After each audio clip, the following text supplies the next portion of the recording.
Adrian Holloway shoved the papers across the marble foyer floor like they were trash, not a life. 22 years. That's how long Vivian had stood beside him, and he slid those divorce papers toward her with the same casual indifference you'd use to push a dinner plate away when you were done eating. "You have 1 hour," he said. "Take what fits in a bag. Security will escort you out." Lightning split the sky outside the floor-to-ceiling windows. Vivian looked down at the papers, then back up at the man she had married, and something in her expression didn't break the way he expected it to. "Enjoy the house while you can, Adrian," she said quietly. He laughed. He actually laughed. Yeah. If you've ever watched someone throw away the best thing they had and not even know it, stay with me. Subscribe to this channel so you don't miss what comes next, because this story is only getting started. Hit the like button and drop a comment telling me what city or country you're watching from. I want to see exactly how far this story travels. The storm had been building all afternoon. By the time Adrian Holloway pulled his silver Bentley into the circular drive of Holloway Estate, 10,000 square feet of custom stone, glass, and imported timber set on 12 acres of manicured Connecticut hillside. The sky to the west had gone the color of a bruise. Thunder rumbled somewhere behind the tree line. The kind of storm that made the horses at the neighboring farm pace their stalls. The kind of weather that old-timers in the area said always preceded something ugly. Adrian didn't notice the sky. He was on his phone. "Tell Reese I'll be at the Meridian by 9, he said, stepping out of the car and handing his keys to no one in particular, a habit left over from the days when he'd employed a full valet team. Most of the household staff had been quietly let go over the past year, replaced by a skeleton crew that Adrian barely acknowledged. "And make sure the private room is confirmed. Last time they put us in that corner booth and I could hear the kitchen the whole night." He ended the call without waiting for a response and walked through the front door. The foyer was exactly as it always was, pale marble floors, a chandelier that had cost more than most people's cars, a curved staircase that swept upward in an arc of wrought iron and white oak. Vivian had chosen everything in this house: the tile, the light fixtures, the way the rooms flowed into one another. She had spent the better part of 3 years working with architects and designers, making 100 quiet decisions that Adrian had approved with barely a glance. He'd been too busy building, expanding, acquiring. He found her in the kitchen. Vivian Ashford Holloway was 51 years old, and she looked it in the way that women who have spent years prioritizing everyone else tend to. Not worn out exactly, but used. There were fine lines at the corners of her eyes. Her dark hair, which had gone silver at the temples in the last few years, was pulled back from her face. She was making tea. Not the kind from a pod machine. Actual loose-leaf tea, steeping in a ceramic pot that had belonged to her grandmother. She looked up when he came in. "You're home early," she said. "I need to talk to you." Something shifted in her face. A small, almost imperceptible tightening. Not surprise. More like the recognition of something she had been quietly expecting for a long time. "Okay," she said. She set down the spoon she'd been using to stir the pot. She didn't ask if he wanted tea. She already knew he wouldn't. Adrian didn't sit. He stood in the middle of the kitchen like a man who had rehearsed this and was now performing it, hands loose at his sides, jaw set. "I've been doing a lot of thinking," he started. "I'm sure you have." He ignored the flatness in her voice. "Vivian, we've been living like roommates for the last 3 years. You know that. I know that. There's no point pretending otherwise." "We've been living like a husband and wife who've hit a rough patch," she said. "That's different." "It's not a rough patch." He said it too fast, too certain, like the words had been waiting behind his teeth. "It's a fundamental incompatibility. I've changed. My life has changed. What I need has changed." Vivian looked at him steadily. "And what is it you need?" He didn't answer that directly. He never did when the answer was embarrassing. What Adrian Holloway needed, what he had been spending considerable time and money on for the past 14 months, was a 33-year-old woman named Celeste Vane, who worked as a brand consultant for his company's media division, and who posted photographs of herself on social media that generated an amount of attention Adrian found intoxicating. Celeste was everything that Adrian, at 55, needed to believe he still was: young, electric, hungry, impressed by him. She laughed at his stories. She asked questions about his business decisions with an admiration that his wife had stopped performing years ago because she had stopped needing to perform it. Adrian didn't mention Celeste. He was not, even now, going to be that honest. "I want a divorce," he said. "I've had papers drawn up. My attorney will—" "When?" Vivian asked. "What? When did you have the papers drawn up?" A pause. 6 weeks ago. She nodded slowly, the way you nod when something you suspected is confirmed, and the confirmation still manages to land harder than you expected. 6 weeks, she said, and you're telling me now. I didn't want to do this badly. Adrian. Her voice didn't rise. That was always the thing about Vivian. She rarely raised her voice. It was one of the qualities he'd loved about her early in their marriage, and had come to find suffocating later, because a woman who doesn't yell makes it very hard to have the kind of blowout fight that justifies what you've already decided to do. You had divorce papers drawn up 6 weeks ago, and you're telling me tonight, in the kitchen, while I'm making tea, this is already done badly. He reached into the inside pocket of his jacket and placed the envelope on the counter between them. She didn't touch it. "You'll be well taken care of," he said. "The settlement is generous. There's a property in Scottsdale. I don't want a property in Scottsdale. And a cash provision that will allow you to live comfortably. You won't have to work." "I know I won't have to work." He missed the weight of that. He always missed the weight of the things she said. "I think it would be best if we made this transition quickly," Adrian continued. "For both of us. The estate, I'm planning to keep it. It makes sense for the company's brand. We host events here, and the location. You want to keep this house. It's the Holloway Estate, Vivian. It's literally named. I know what it's named." Outside, the storm cracked open. Rain hit the windows in a sudden sheet, hard and sideways, and the kitchen lights flickered. Neither of them moved. "You should pack what you need tonight," Adrian said. "I'll arrange for the rest of your things to be sent to wherever you decide to go. I think a clean break is tonight. I think it's better for everyone if you're throwing me out tonight." She said it without inflection. Not a question, just making sure she understood. Adrian had the decency to look briefly uncomfortable. "I wouldn't use the word throwing. What word would you use?" "I'd say I'm asking you to begin the transition. In a storm." She looked toward the windows. The rain was coming down in curtains now. "You're asking me to begin the transition in a storm. Vivian, was that planned? The timing? Or did you just decide today was the day and the weather is incidental?" "You can take the car. I'll take my own car." Her voice was very quiet. She picked up her tea, not to drink it, but just to have something to hold. "I'll need an hour to pack a few things." Adrian visibly relaxed. He had braced for a scene, tears, accusations, the kind of operatic collapse that he privately suspected Vivian wasn't capable of, but had half expected anyway. The calm unnerved him more than crying would have. "Of course. Take what you need." She set the tea back down and walked past him without touching him. At the kitchen doorway, she paused. 22 years, she said. She wasn't looking at him. "I know." "You don't, actually." She turned then, and her eyes were clear, dry. Something in them he couldn't read. "But you will." She went upstairs. Adrian stood in the kitchen for a moment, listening to the rain, and then he called Celeste to tell her it was done. What? Vivian packed one bag. Not because she didn't have time for more, and not because she had anywhere urgent to be. She packed one bag because she had known, with a quiet certainty she'd been carrying for months, that tonight was coming, and she had already decided what she would take and what she would leave behind. The bag held clothes. Her grandmother's teapot, wrapped carefully in a cashmere sweater. A small wooden box that had sat on her nightstand for the length of their marriage, which she locked with a key she'd kept on the same ring as her car keys since the day she first stored it. A leather portfolio that she'd retrieved from the back of the closet in her study, the one Adrian had never gone into, because Adrian wasn't a particularly curious man when it came to Vivian's private space. He'd never needed to be. She did not take the jewelry he'd given her over the years. She left it arranged on the vanity with the same care she'd always kept it. She did not take the photographs from the walls. She took one photograph from her nightstand, just her, age 7, standing in front of a building that Adrian had seen 100 times and never once asked about.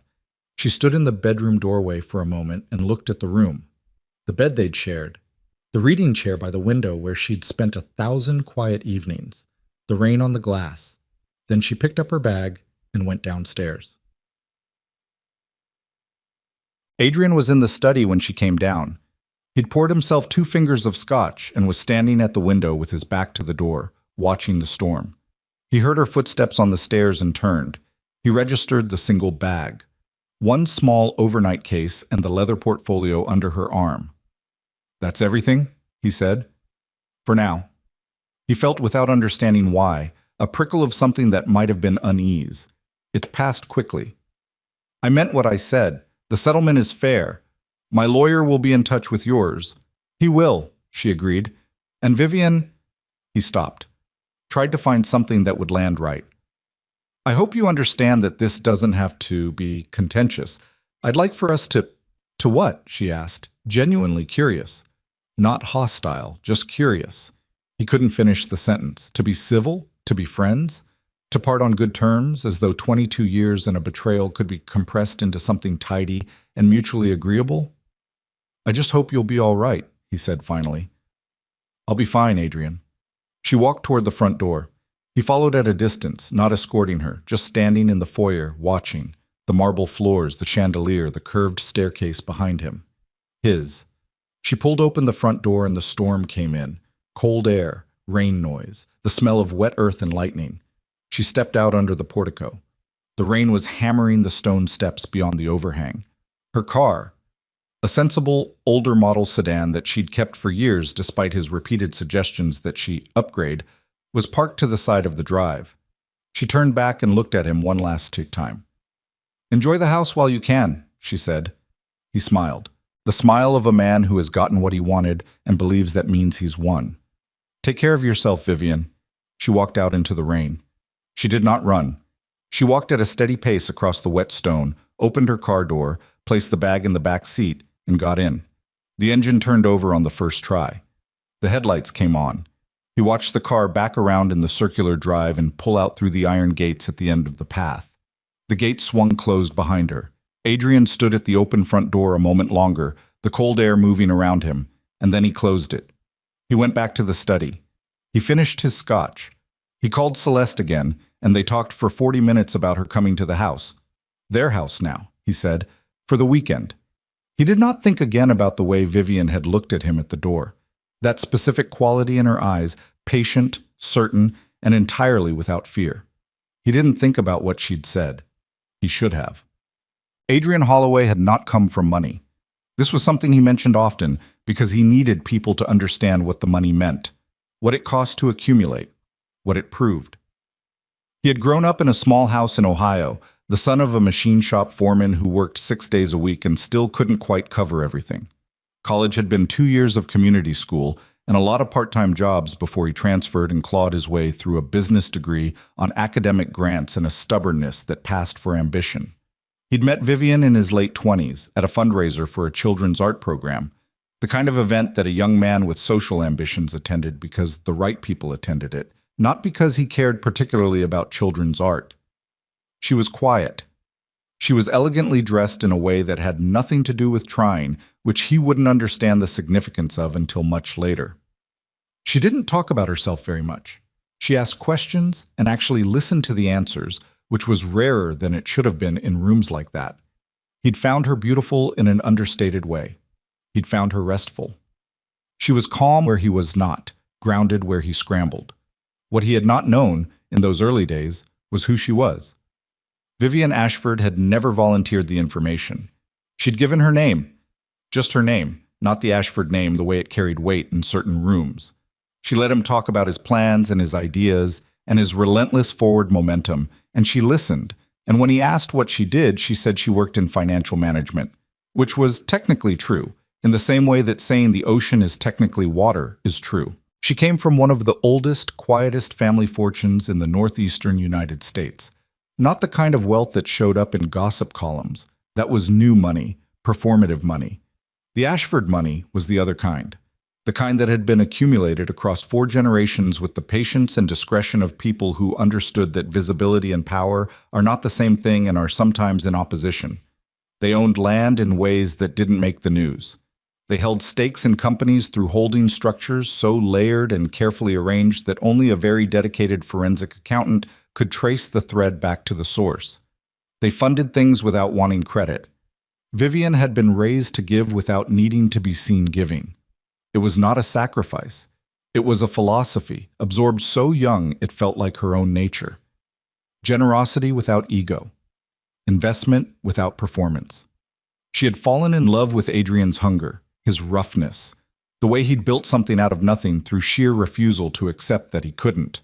She had believed, and she was not wrong in the early years, that there was a genuine goodness underneath the drive, a man capable of becoming more than what his ambition alone would produce. What she had underestimated was how much the money would change him. Not immediately. It happened the way things gradually shift, so slowly that you don't register it until you look back and realize you cannot see the person you started with anymore. The first expansion of his company, Holloway Integrated Solutions, had come 5 years into their marriage, when a critical contract had fallen through and the company had been on the edge of a very public failure. Vivian had arranged, quietly, through channels, without ever framing it as her doing, a capital injection that had appeared to Adrian as a fortunate investment from a firm he'd been courting. The timing had felt like luck. He'd celebrated it as luck. He'd told the story for years, how a difficult moment turned around, how he'd held his nerve and the market rewarded him for it. She let him tell the story. She didn't need him to tell it differently. It happened again and again. Not always in the form of direct capital. Sometimes it was the right introduction, a connection made quietly, a regulatory complication smoothed by a phone call Adrian never knew was placed. She was protecting him. She was also, and she knew this, protecting the marriage, because a man who is perpetually failing becomes a man with nothing to be except defensive, and defensive men do not love well. What she had not adequately accounted for was what a man becomes when he believes too completely in his own invulnerability. By the time Holloway Integrated Solutions was valued at just over $2 billion, Adrian had revised his own history so thoroughly that Vivian's role in it, even the general version, the loyal wife who'd believed in him, never mind the specific truth, had been edited down to background. A supporting detail. She was photographed at his side at events. She was thanked in the occasional interview with the practiced sincerity of a man who doesn't believe he needs to mean it. She managed the household. She supported his ambitions. She was the kind of wife that made things run smoothly. He had genuinely forgotten that things had ever run any other way. Celeste Vane had arrived in Adrian's orbit 3 years ago as a contractor. She was 30 now, and she understood Adrian Holloway the way a very intelligent young woman can understand a man like him. Which is to say, she understood what he needed to believe about himself, and she provided it with a consistency that was either genuine or very professional, and Adrian didn't examine that distinction too closely. He had not started the affair with any particular intention toward Vivian. He had simply found, in Celeste's orbit, something he hadn't felt in years. The sensation of being remarkable, of being seen as someone ascending rather than arrived. Vivian saw him too clearly. She'd known him too long. She couldn't give him the feeling of being new and electric because she remembered who he'd been before, and that memory was something he'd grown to resent without being able to explain why. 3 weeks after the night of the storm, Adrian Holloway threw a dinner party at the estate. He'd had it redecorated slightly, not significantly, because the bones of the house were what they were, and changing them would have required more work than he had appetite for right now. But Vivian's reading chair was gone from the living room. The photographs of the two of them were down. A few of her smaller decorative choices had been quietly replaced by things that Celeste had selected, things that were younger and louder and more immediately impressive, and that somehow made the rooms feel slightly less like themselves without Adrian noticing why. Celeste moved through this party like she lived there. She was wearing a black dress that cost more than the average mortgage payment, and she laughed at the right moments and steered conversations with a facility that impressed Adrian enormously. This was what he'd wanted. This was the version of his life he'd been meaning to get to. He watched his guests, the executives, the investors, the city council members, the journalists whose good opinion he'd spent years cultivating, moving through the rooms of the estate, and he felt the satisfaction of a man who believes he has finally arrived at the version of himself he always intended. "Gorgeous place," said Daniel Marsh, who ran one of the larger investment vehicles in Adrian's funding network. He was standing beside Adrian with a glass of the good Bordeaux, looking up at the chandelier. "Thank you. It's been in the family, so to speak." Adrian said it with the ease of a man who'd said it before, who'd heard it enough times that he'd started to believe the implied history. Right, Daniel smiled, swirled his wine. You know, I got a call this week from one of the Ashford offices. Adrian turned to look at him. The Ashford offices? Daniel's expression was pleasant, neutral. Routine inquiry, they said, about some documentation on the estate, historical records, ownership transfers. I told them I wasn't the right person to talk to, but they seemed very thorough, very organized. Adrian frowned. Why would Ashford? No idea, Daniel said.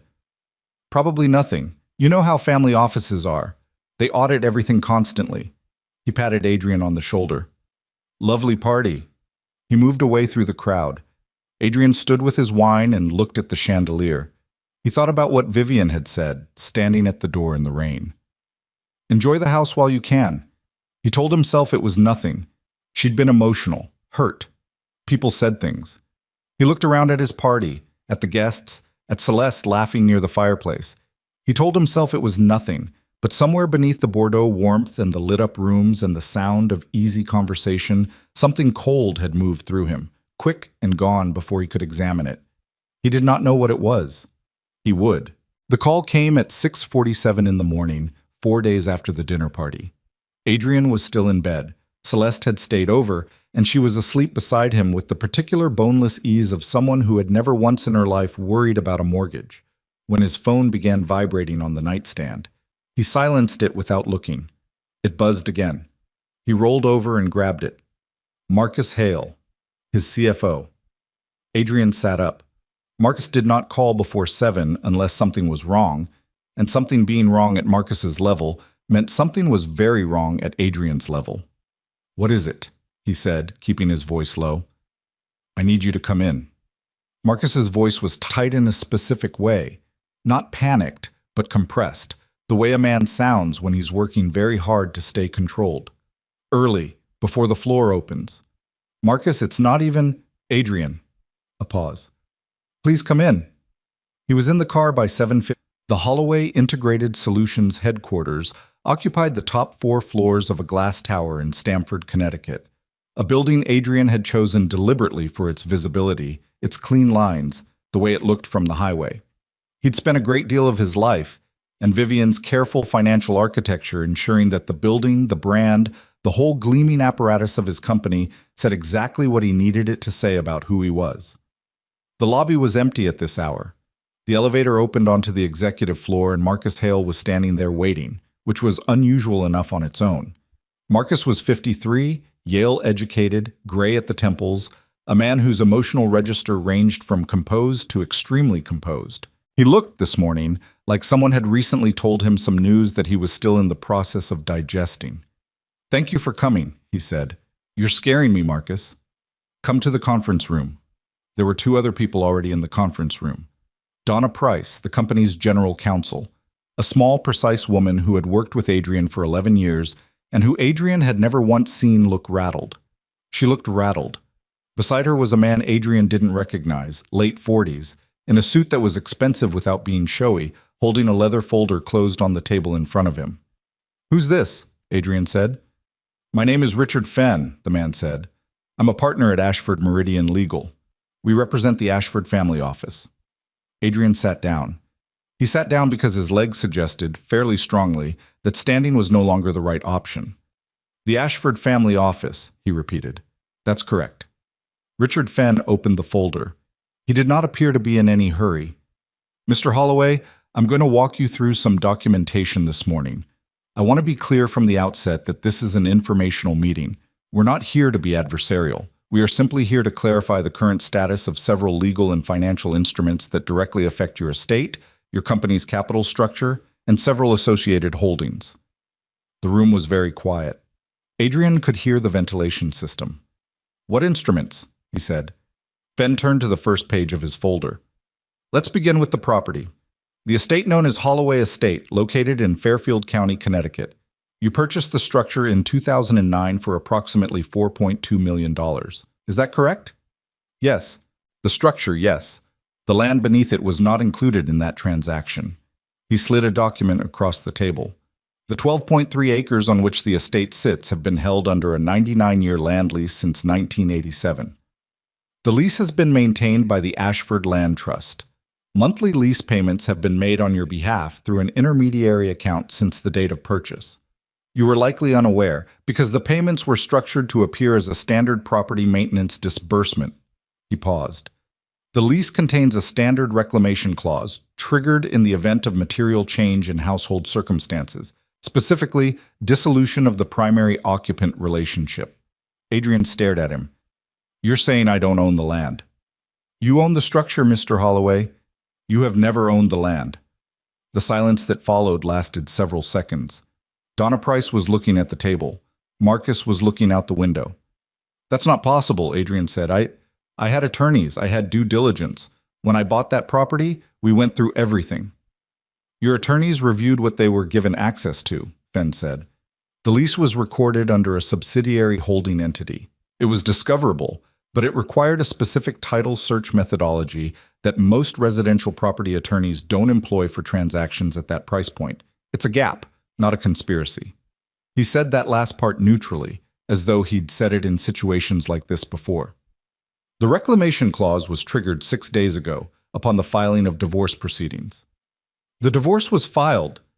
Adrian stopped. He thought of the papers he'd slid across the kitchen floor, the envelope on the counter, Vivian picking up her one bag and walking out into the rain. She'd known. The thought arrived with the particular cold weight of something being dropped from a height. She had known. Moving to the company, Fenn continued, because apparently he was not done, and apparently there was more. There was more. The capital structure of Holloway Integrated Solutions.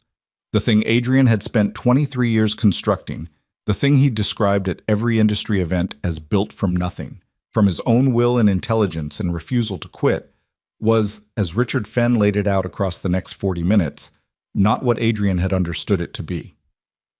At 3 critical junctures in the company's growth, when the business had been days or weeks from a collapse that Adrian had never fully disclosed to his board, capital had arrived. It had arrived under different names, from different apparent sources. A venture fund in 2004, a private equity bridge in 2009, a strategic investment vehicle in 2014. Each time, Adrian had accepted the money and told the story of his own resourcefulness, his relationships, his reputation in the market.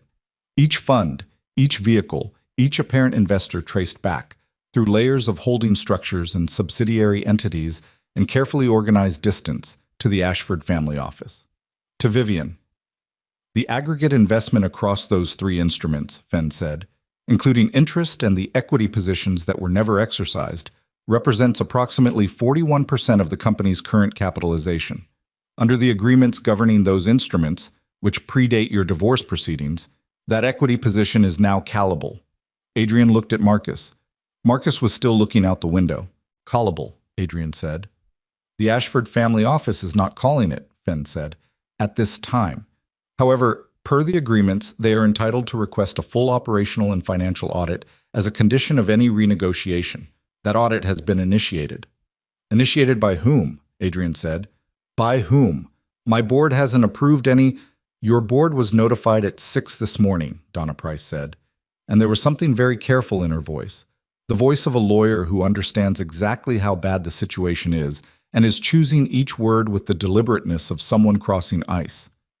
Several of your major investors were also contacted. The Ashford communication went out simultaneously. Adrian pushed back from the table and stood up. He needed to be standing. He needed air. This is retaliatory, he said. This is Vivian using. The instruments predate any personal dispute, Fenn said. They are activated by financial triggers and legal conditions that exist independent of the domestic situation. I understand that the timing feels personal, but the documentation is clear. The documentation. Adrian heard his own voice going high and strange. Let me tell you something about the documentation. I built that company. I was the one who... Mr. Holloway, Fenn's voice didn't change. I'm not here to dispute your contributions. I'm here to inform you of the current legal status of several instruments. That's all. He closed his folder. We'll be in touch with your counsel. He stood, nodded to Donna Price and Marcus, and left. The three of them sat with the silence he left behind. "How bad is it?" Adrian finally said. Marcus turned from the window. "It's bad. On a scale. The investors who were contacted this morning, 3 of our 7 major stakeholders, have already requested emergency calls. 2 of them have activated their own review clauses." Marcus sat down heavily. "If the audit reveals anything significant, and given what Fen just told us about the capital history, the auditors are going to be looking at the provenance of every investment decision we've made in the last decade." He stopped. Donna picked up the thread. "There are some internal transactions that I have advised you about, Adrian, over the years. Transactions that, in context, could be characterized as—" "Don't," Adrian said. "Not now." "Now is exactly. I said not now." He pressed both hands flat on the conference table. The table that had cost $14,000 and that he'd had custom built with the Holloway logo inset in the wood. "I need to think. I need to go home." He drove to the estate on autopilot, barely aware of the traffic, barely aware of anything except the real playing in his head.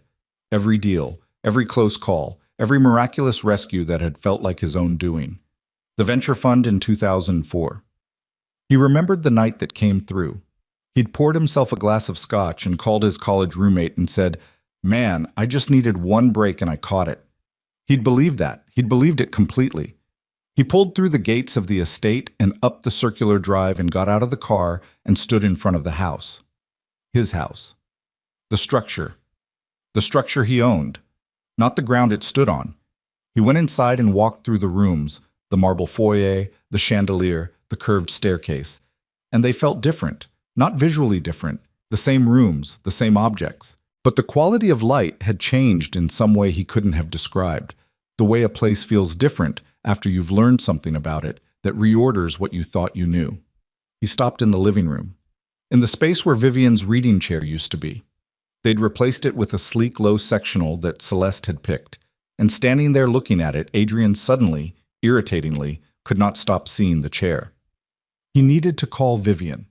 He found her number in his phone and stared at it for a long time. He'd moved her to the bottom of his contacts. He told himself it wasn't petty. He typed a message instead of calling. "We need to talk. This has gone too far." He sent it and stood there. The 3 dots appeared, then disappeared, then nothing. He called instead. It rang 4 times and went to voicemail. Not her old voicemail. A new recording, calm and professional, that said, "You've reached Vivian Ashford. Please leave a message with your name and number. Vivian Ashford. Not Vivian Holloway. Not anymore." He didn't leave a message. The thing about the Ashford family office was that it did not rush. That was the quality that made it genuinely formidable. Not size, not aggression, but patience. An institution built across 4 generations of people who understood that the best outcomes come from letting things resolve at the appropriate pace rather than forcing resolution through pressure. The pressure was always there, structured into agreements and legal instruments and quietly arranged financial interdependencies. But it was not wielded loudly. Vivian's mother, Eleanor Ashford, had once described the family's approach to managing their wealth this way. "We are gardeners, not demolitionists. You didn't blow up a poorly tended garden. You cut back what was dead, redirected what was growing wrong, and allowed the natural conditions to do the rest." Vivian had grown up understanding that in her bones. She had sometimes wondered, in the later years of her marriage, if she had been too patient. If she had tended too long, redirected too gently, allowed conditions to develop that should have been corrected years earlier. She sat in the Ashford family office's primary suite, not the branch office in Stamford that handled local business, but the main offices in a brownstone building on the Upper East Side, 3 floors of quiet and very serious people who had been managing one of the largest private fortunes in the United States for a very long time. She sat with a cup of tea, the real kind, loose leaf, from a ceramic pot that had been in her family longer than most of the investments they managed. And she went through documents with a calm that the people in the room were still quietly adjusting to. They had known her as Eleanor's daughter, as the woman who had chosen to step back from active family office participation when she married, who had maintained her position as a silent, beneficial owner, but had largely allowed the professional management team to operate without her direct involvement, keeping herself at arm's length from the day-to-day. They had respected that. They had also privately questioned it, in the way that professional managers privately question principals who are absent. She was not absent anymore. "The audit team is in place?" she asked, without looking up from the document in front of her. "Deployed as of this morning," said Carter Webb, the family office's managing director. He was 61 and had been in this role for 19 years, and he had learned, in the previous 72 hours, that Vivian Ashford knew considerably more about the office's operations than anyone had credited. "They have access to all 3 capital vehicles and the associated documentation. We expect a preliminary report within—" "I know the timeline," she said. "I want to make sure the forensic team is separate from the audit team." "They are." "And the estate filing was received by the court this morning?" "Filed at 8 a.m. The reclamation notice was served to the property simultaneously." Carter paused. "His attorney will challenge it." "Let them." She turned a page. "The lease documentation is solid. We've had it reviewed by 3 separate firms." She looked up. "What about the investors?" 7 contacted, 3 have activated review clauses. The other 4 are in a holding pattern. They're watching the audit." She nodded, set down the document, picked up her tea. She looked out the window of the 3rd-floor suite, at the street below, at the ordinary morning traffic, taxis, a delivery truck, a woman walking a very large dog. And she was quiet for a moment. "Mrs. Ashford," Carter said carefully. He was one of the only people in the office who still called her that. "I have to ask, is there anything you want us to slow down, given the personal nature?" "No." She said it without hesitation, but also without heat, just clearly. "I'm not doing this out of anger, Carter. I want you to understand that. I'm doing this because the instruments exist for exactly this situation, and the alternative is allowing a man to continue operating a company on a financial foundation he doesn't understand, built on capital he didn't earn, while the people who actually provided that capital have no visibility into how it's being used." She set the cup down. "This isn't personal. It's fiduciary." Carter looked at her for a moment, nodded once. "Understood." She went back to the documents. What she did not say, what she did not need to say, because the people in this room were paid to understand financial realities and not emotional ones, was that fiduciary and personal were not mutually exclusive, that it was entirely possible to make a decision that was correct by every legal and financial measure, and also to feel, underneath the correctness, a grief that had no proper place in a family office conference room. She had loved him. That was the uncomfortable truth that she carried through all of it. She had loved Adrian Holloway, the real one, the one underneath the ambition and the ego, the man who'd existed before the money convinced him he was something he wasn't. She had loved that man enough to spend 22 years quietly making his life possible while he told himself and everyone else a story about his own greatness. She had not done it in order to be able to undo it. That was not how love worked or how she had ever understood it.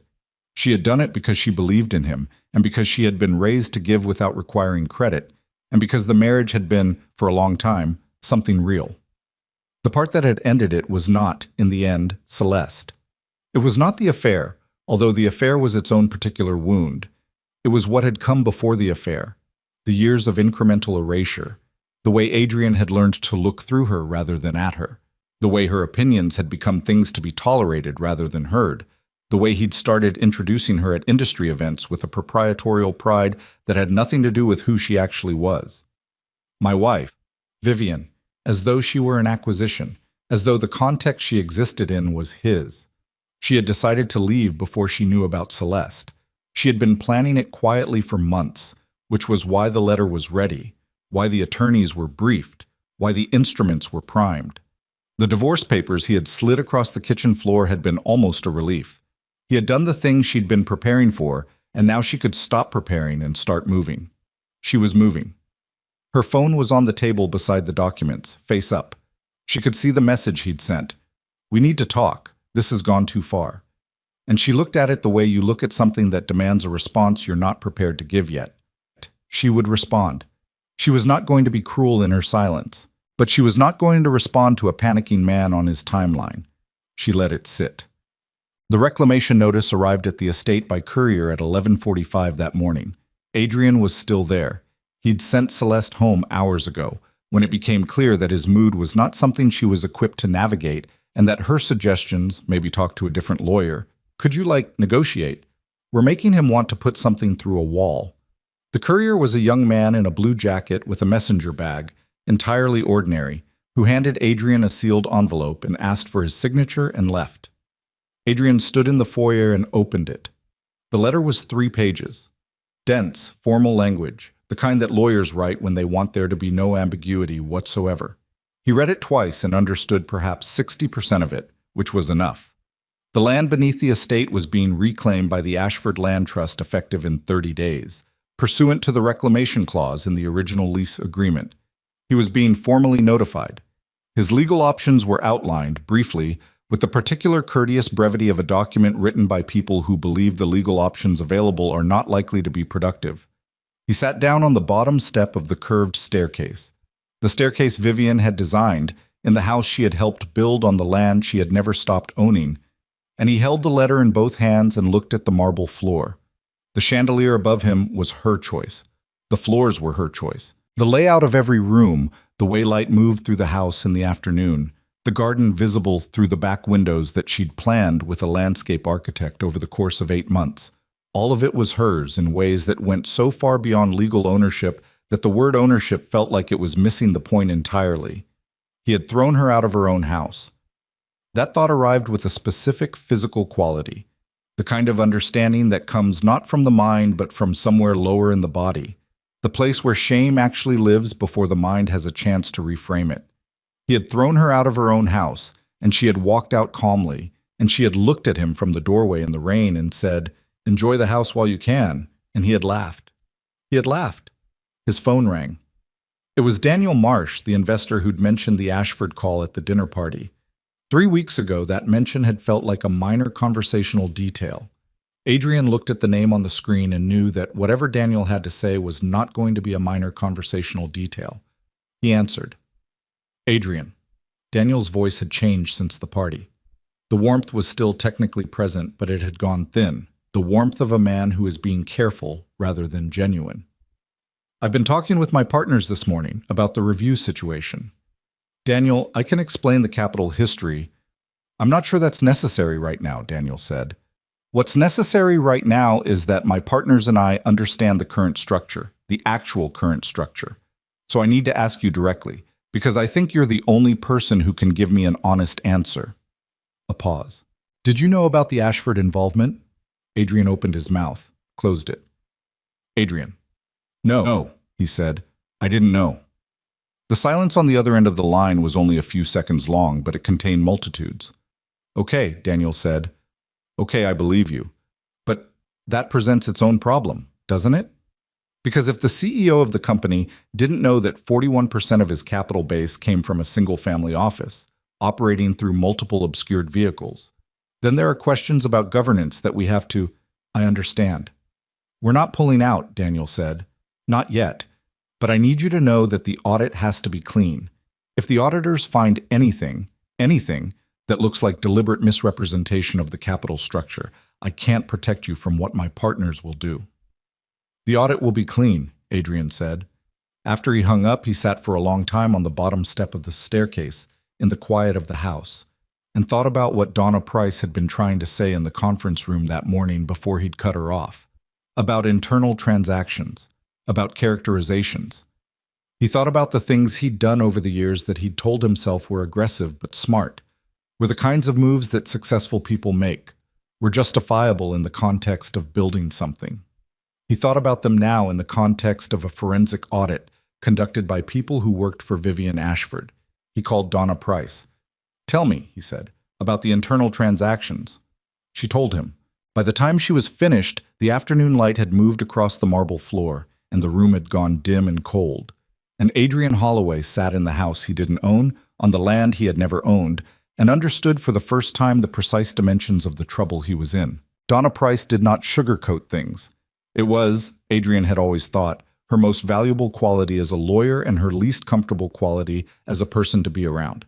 She told you what was true in the same tone she would use to read a grocery list. No drama, no softening, just the facts arranged in their correct order, so you could understand precisely how bad the situation was. The internal transactions she described to Adrian that afternoon were not, individually, catastrophic. That was the insidious thing about them. Each one, taken alone, was the kind of aggressive financial maneuvering that happened in corporate environments constantly. A revenue recognition decision pushed to the favorable quarter, an intercompany loan structured to reduce visible debt, a consulting contract awarded to a subsidiary at a rate that a forensic accountant would describe as non-arm's length. Small things. The kinds of things that ambitious executives told themselves were standard practice. The problem was that they formed a pattern. Taken together, Donna said, and examined by auditors who are specifically looking for this kind of pattern, these transactions tell a story about earnings management that a prosecutor could work with. Could work with, Adrian repeated. What does that mean, exactly? It means the difference between an aggressive accounting strategy and securities fraud is sometimes a matter of intent and presentation. And right now, we are about to be examined by people who are very good at establishing both. Adrian was in the kitchen of the estate when he took that call, standing at the same counter where he'd laid down the divorce papers 3 weeks ago. He noticed that. He didn't know why he noticed it, but he did. What do I do? He asked. First, Donna said, you don't destroy anything. Not a document, not an email, not a text message. The impulse is going to be there. Resist it completely. I wasn't going to... Adrian, resist it completely. Okay. You need to understand something clearly. She paused. The Ashford family office did not report anything to regulators. Everything that's happening right now is private. A financial audit, a property reclamation, investor review clauses being activated. None of it has crossed into law enforcement territory yet. Yet, he said. Yet, she confirmed. Whether it does depends on what the auditors find and what the principals decide to do with that information. Right now, the ball is in Vivian Ashford's court. He stayed in the kitchen after the call ended. He stood there until the room went dark, and he hadn't turned on a single light, just stood in the growing dark of a house that didn't feel like his anymore, had maybe never been his, turning his phone over and over in his hands. He called Vivian again. It rang twice, and she picked up. He hadn't expected her to pick up. The surprise of her voice made him lose whatever opening he'd half prepared. Vivian, he said. Adrian. Her voice was calm. Not cold, just level, the way it had been in the kitchen that night. I need to understand what's happening. I think you're starting to understand it. The land, the investments, all of it. He stopped, tried to organize his thoughts and found they were not particularly organized. Why didn't you tell me? A pause, long enough that he thought she might not answer. When? She said finally. Any time. Ever. In 22 years, you never once... When would have been the right moment, Adrian? In the beginning, when you were just starting out and you needed to believe you were building something on your own? Or in the middle, when you'd already started rewriting the history? Or later, when... She stopped herself. When she spoke again, the level quality was back, but it cost something. He could hear that it cost something. The right moment doesn't exist. I know that now. There wasn't a version of this where telling you would have gone well. You should have told me. Probably. She didn't argue with it. That undid him slightly. But I didn't, and here we are. I want to... Vivian, can we meet? I think if we sat down face to face, we could... Not right now. Firm. Not cruel, but completely firm. My attorneys will be in contact with yours. Anything practical can go through them. This isn't about practical. For now, it has to be. Another pause. Get some sleep, Adrian. You look terrible in the mornings when you haven't slept. She hung up. He stood there holding the phone in the dark kitchen and tried to figure out how she'd known he looked terrible, and then he realized she was just saying it the way you say things to someone you've known for 22 years. Reflexive, habitual, the small intimacies that survive the collapse of everything else. He turned on the kitchen light and made himself some coffee and sat at the kitchen counter for a long time, not drinking it, just sitting with the warmth of the cup in his hands. The audit team arrived on Monday. There were 6 of them. They set up in the second-floor conference room at Holloway Integrated Solutions with the quiet efficiency of people who did this regularly and had stopped being interesting to them. Banks of laptops. External drives. A request list, sent the previous Friday to Donna Price, that ran to 4 pages and covered every financial record the company had generated in the past 12 years. Adrian watched them from the hallway, through the glass wall of the conference room. Marcus appeared beside him. The board wants a call, Marcus said. I know. This afternoon, 4 o'clock. I know, Marcus. They stood together watching the audit team unpack cables and organize folders. The lead auditor, a woman named Greta Sorensen, angular and efficient, who had shaken Adrian's hand that morning with the pleasant neutrality of someone who genuinely did not care about his feelings, was speaking quietly into her phone. She didn't look up. How long have you known? Adrian asked. Marcus was quiet for a moment. Known what? About Vivian. About the real picture. The investments, the capital structure. He didn't look at Marcus. You're a CFO. You've been my CFO for 9 years. Did you know? Another pause. Longer. I had questions, Marcus said carefully, about the provenance of the 2009 bridge and the 2014 vehicle. The structures were unusual. The source documentation was, there were gaps that I flagged internally. You flagged them to whom? To you, Marcus said.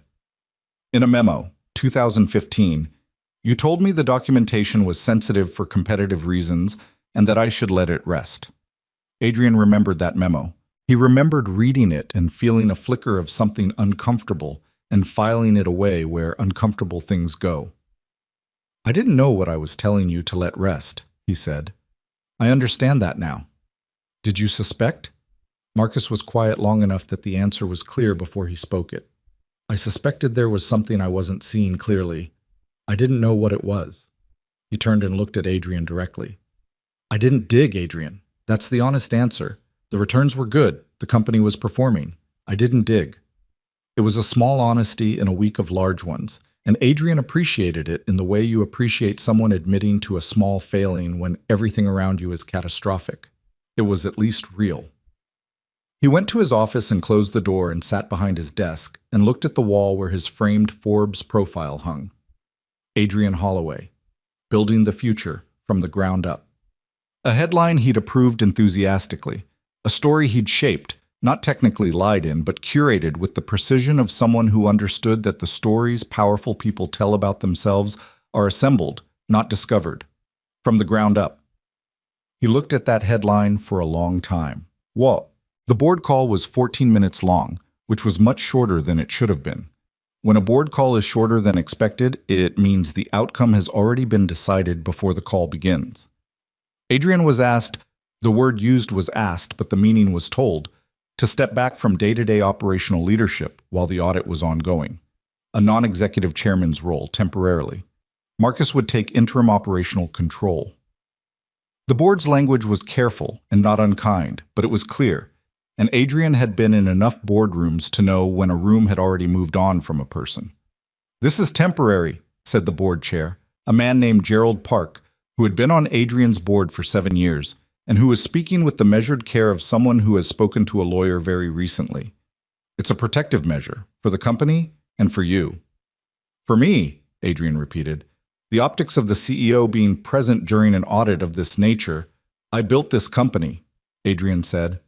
A pause, the kind that fills itself. We know that, Adrian, Gerald said. And even in the moment, even through everything, Adrian noticed that no one contradicted him. No one said, actually, here's the other side of that. They let it stand, which was either courtesy or the beginning of a more complicated reassessment that they would conduct privately later. Take a few days, let the process work. We'll reconvene when we have preliminary findings. He drove home. He drove back to the estate and through the gates, and this time when he looked at the house, he felt the peculiar disconnection of a man who is standing in a story and cannot find the version of it where he is not the one who caused everything. The preliminary audit findings landed on a Thursday, 3 weeks into the process. They were forwarded to Adrian by Donna Price with a cover message that said simply, "Call me when you've read this." He read it at the kitchen table, in the house that had grown very quiet in the weeks since Celeste stopped coming around. More on that in a moment. And when he finished reading it, he sat for a long time before he called. The audit had found what forensic auditors who are looking for a pattern tend to find when the pattern is there. 12 years of records had been compressed into a 40-page preliminary summary that described, in the careful language of financial analysis, a consistent practice of shaping the company's reported performance in ways that served the executive team's compensation structures and the company's public valuation. Not fabricated numbers, not outright forgery. Something more sophisticated and, paradoxically, more damning. The creative use of timing, classification, and presentation to tell a story about the company's financial health that was optimistic in ways that the underlying reality did not entirely support. "They're calling it material misstatement," Donna said when he called her. "In the preliminary, the final finding may use stronger language." "How much stronger?" "Depends on the SEC's characterization, if they refer it for enforcement." "Is Vivian going to refer it?" A pause. "That decision hasn't been made yet. My read is that the Ashford office is waiting to see the full audit before they decide what to do with it." He hung up and sat with the 40 pages in front of him. He read it again, slower the second time, and what struck him, what landed in a way that was different from the first read, was not the specificity of the findings, but what the findings implied about the company he'd built. He had believed the story. That was what he kept coming back to. He hadn't sat in a room somewhere and decided to deceive his investors and his board. He had simply allowed the story of the company's success to be told in the most favorable possible terms, and he'd done it consistently enough and for long enough that the favorable telling had become, in his mind, indistinguishable from the truth. He had believed his own version so completely that Vivian's money, her family's capital, inserted quietly at 3 desperate moments, had been absorbed into his narrative without leaving a visible seam. He told himself he'd caught a break. 3 times. 3 miraculous, well-timed, career-saving breaks. A man who catches 3 breaks like that, he thought now, should ask harder questions about the nature of his luck. He hadn't asked. He hadn't wanted the answer to interrupt the story. Celeste left on a Tuesday. She didn't use the word leaving. She said she needed space. She said the situation was a lot. She said she cared about Adrian, but she had her own career to think about, and the association right now was, she used the word complicated. She said it with the practiced sincerity of someone who means it in the limited sense of genuinely not wanting unpleasantness, rather than the full sense of actually caring what happens to the person she's delivering it to. Adrian had not been surprised. He would have said he wasn't hurt either, but that wasn't entirely true. Not hurt the way you're hurt by someone you love. More the specific sting of having a thing you traded everything for turn out to be worth exactly what it was worth and nothing more. He had upended 22 years for this. For a woman who was, now that the money and the status and the rising star narrative were under serious threat, primarily concerned with her own career positioning. He told himself he didn't blame her. He did, a little. He was human. But mostly, sitting in the kitchen alone after that conversation, drinking the coffee that Vivian used to make the right way. With the stovetop percolator, not the pod machine Celeste had brought, which he was still using because he didn't know where the percolator had gone. Mostly what he felt was a fatigue that had nothing to do with sleep. The fatigue of someone who has been running for a very long time on a fuel that turns out to be borrowed. He thought about the party. 3 weeks ago. Gorgeous place. It's been in the family, so to speak. He'd said that. He'd said it with pride, with a proprietary ease, as though the history of the place belonged to him in any meaningful sense. Daniel Marsh had looked at the chandelier and Adrian had felt the satisfaction of ownership. He hadn't owned anything. Not the land. Not the capital. Not, when he was honest about it, the company's story in the form he'd been telling it. What had he actually owned? He sat with that question longer than was comfortable. He went looking for Vivian's things. This was not a rational decision. He couldn't have explained it cleanly if someone had asked him to. But 3 weeks into being alone in the estate, surrounded by things he'd chosen or that Celeste had chosen, and that felt increasingly like props rather than a life, he found himself in Vivian's old study. The study was a small room at the back of the 2nd floor. She'd kept it simply. A desk, a comfortable chair, bookshelves along 2 walls. He'd been in it maybe a dozen times in the years they'd lived here. He went in now and stood in the middle of it and looked at the bookshelves. She'd left the books. He didn't know why. Whether she intended to have them collected later, or whether she simply hadn't wanted them, or whether the leaving of them was some kind of statement he was reading too much meaning into. History, mostly. Economic history. Biographies of people who built institutions. A row of family office management texts that he'd never noticed before, and that now that he looked at them, made a specific kind of sense that hadn't been available to him when she was just his wife, and these were just her books. He pulled one out. The Patient Capital, Long-Term Strategy and Family Office Management. Inside the front cover, in handwriting he recognized, was a name, Eleanor Ashford. For Vivian, with love and with instructions. Followed by a date 28 years ago. He put it back. He went to the desk. He didn't know what he was looking for. Maybe nothing. Maybe just a version of her to be in the room with. And opened the center drawer. Empty, as he'd expected. She'd cleared the desk before she left.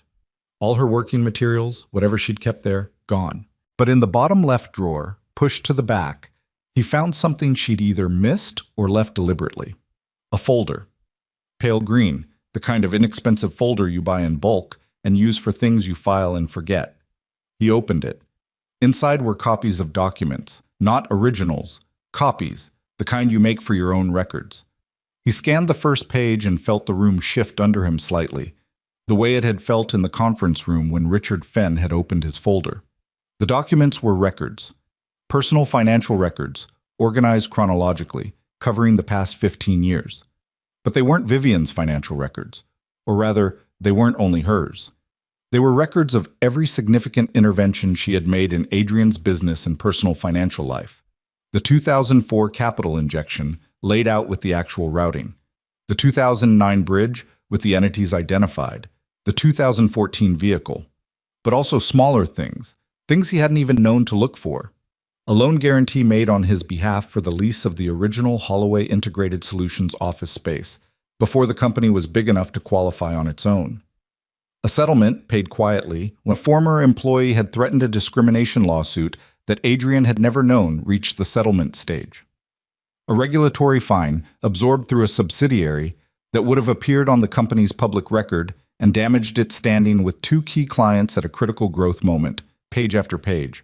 14 years of invisible work, and interspersed through the financial records, in a way that made his chest feel strange and tight, were handwritten notes.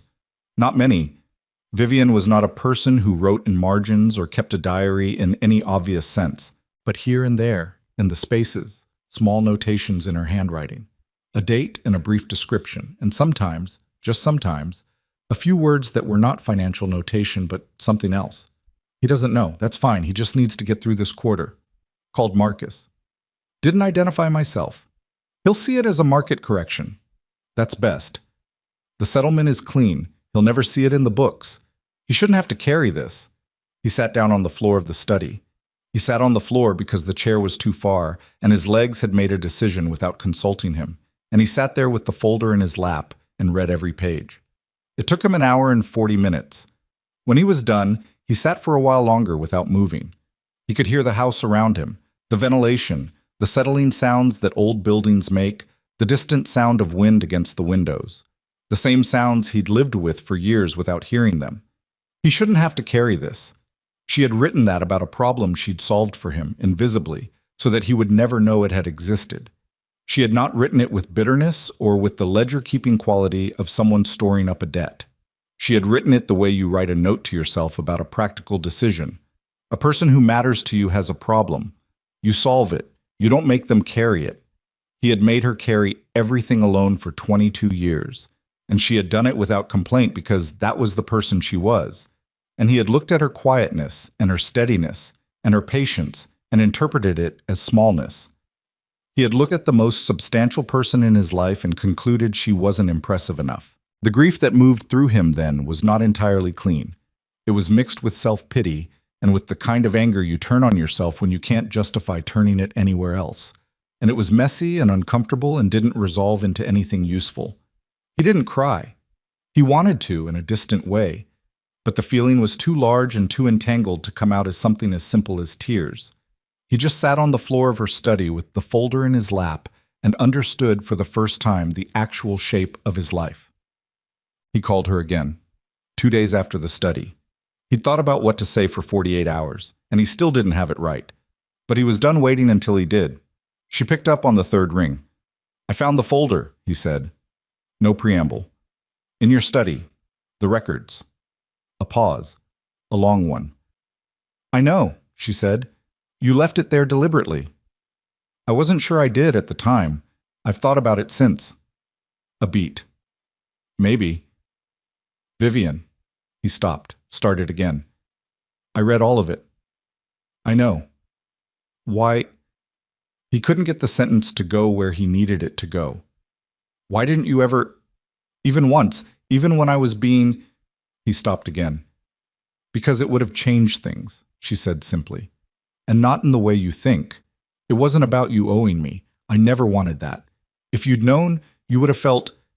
She seemed to be choosing carefully. You would have felt smaller, and I didn't want that for you. You were protecting my ego, he said. It came out rougher than he intended.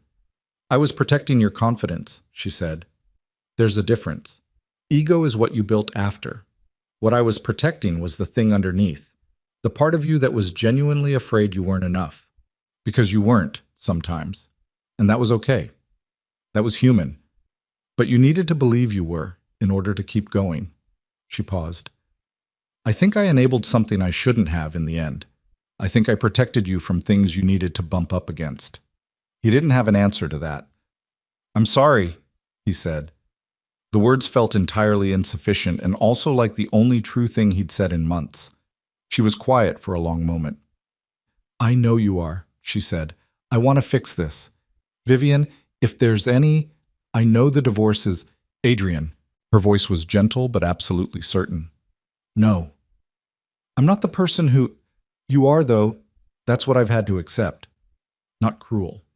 Just the particular kind of honest that has lived through its own grief and come out the other side. The person who stood in the foyer and slid those papers across the floor. The person who told me I had an hour to pack. That's not separate from you. That's you under pressure and under a certain kind of certainty about yourself. And I spent 22 years making excuses for that version of you, and I can't do it anymore. He didn't argue. He didn't have the ground to stand on for an argument. The audit, he said after a moment. What about it? What you decide to do with the findings. I need to know. She was quiet long enough that he started to think she wouldn't answer. I haven't decided, she said. I'm not in a hurry, but I want you to understand something. Whatever I decide, it won't be about punishment. It will be about what's right. She paused. What's right for the people at your company who didn't do anything wrong? For the investors who made decisions based on incomplete information? That's what matters to me. Not me. You matter to me, Adrian. You always have. But you're a grown man who made decisions with his eyes open enough to know they were risky. The people I'm thinking about didn't make those decisions. He sat with that after they hung up.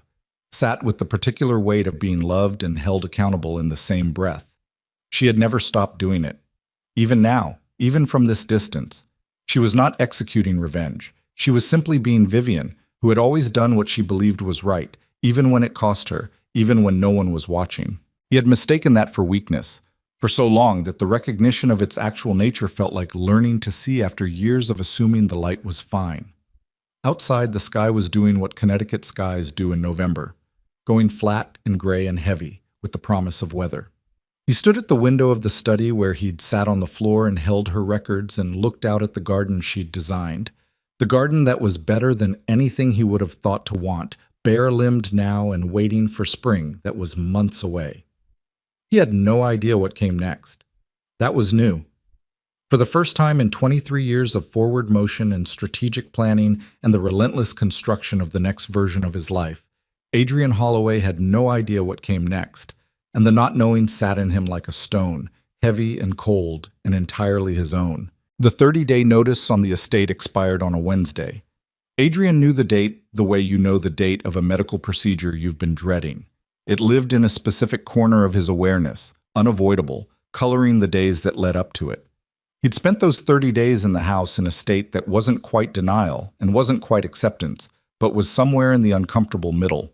The place where a person understands what's coming and still hasn't figured out how to move toward it.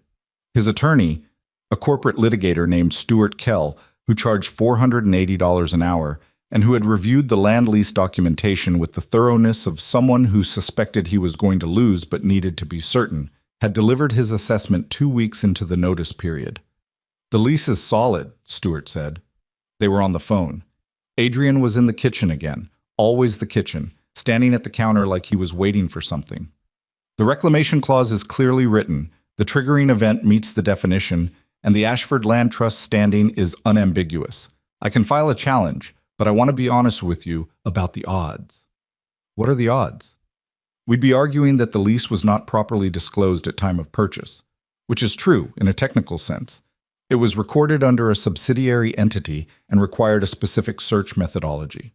But the opposing argument is that due diligence is the buyer's responsibility, and we signed the purchase agreement with a standard title acknowledgement that, "What are the odds, Stuart?" A pause. 15 to 20%. On a good day. He did not file the challenge. Not because he'd found peace with the situation. He hadn't. But because he understood, in the quiet of the house in those final weeks, that fighting would cost him money. He needed for things that actually mattered and would make him look, in front of people who were already watching very carefully, like a man who couldn't accept the consequences of choices he'd made. On the morning of the 31st day, a truck arrived. Then a second truck. Moving company, professional and efficient, 4 workers who had clearly been briefed on what they were there to collect, and who spoke to Adrian with the practiced neutrality of people who do difficult things for other people for a living, and have learned not to engage with the emotional content of their work. The things that were Adrian's were already boxed.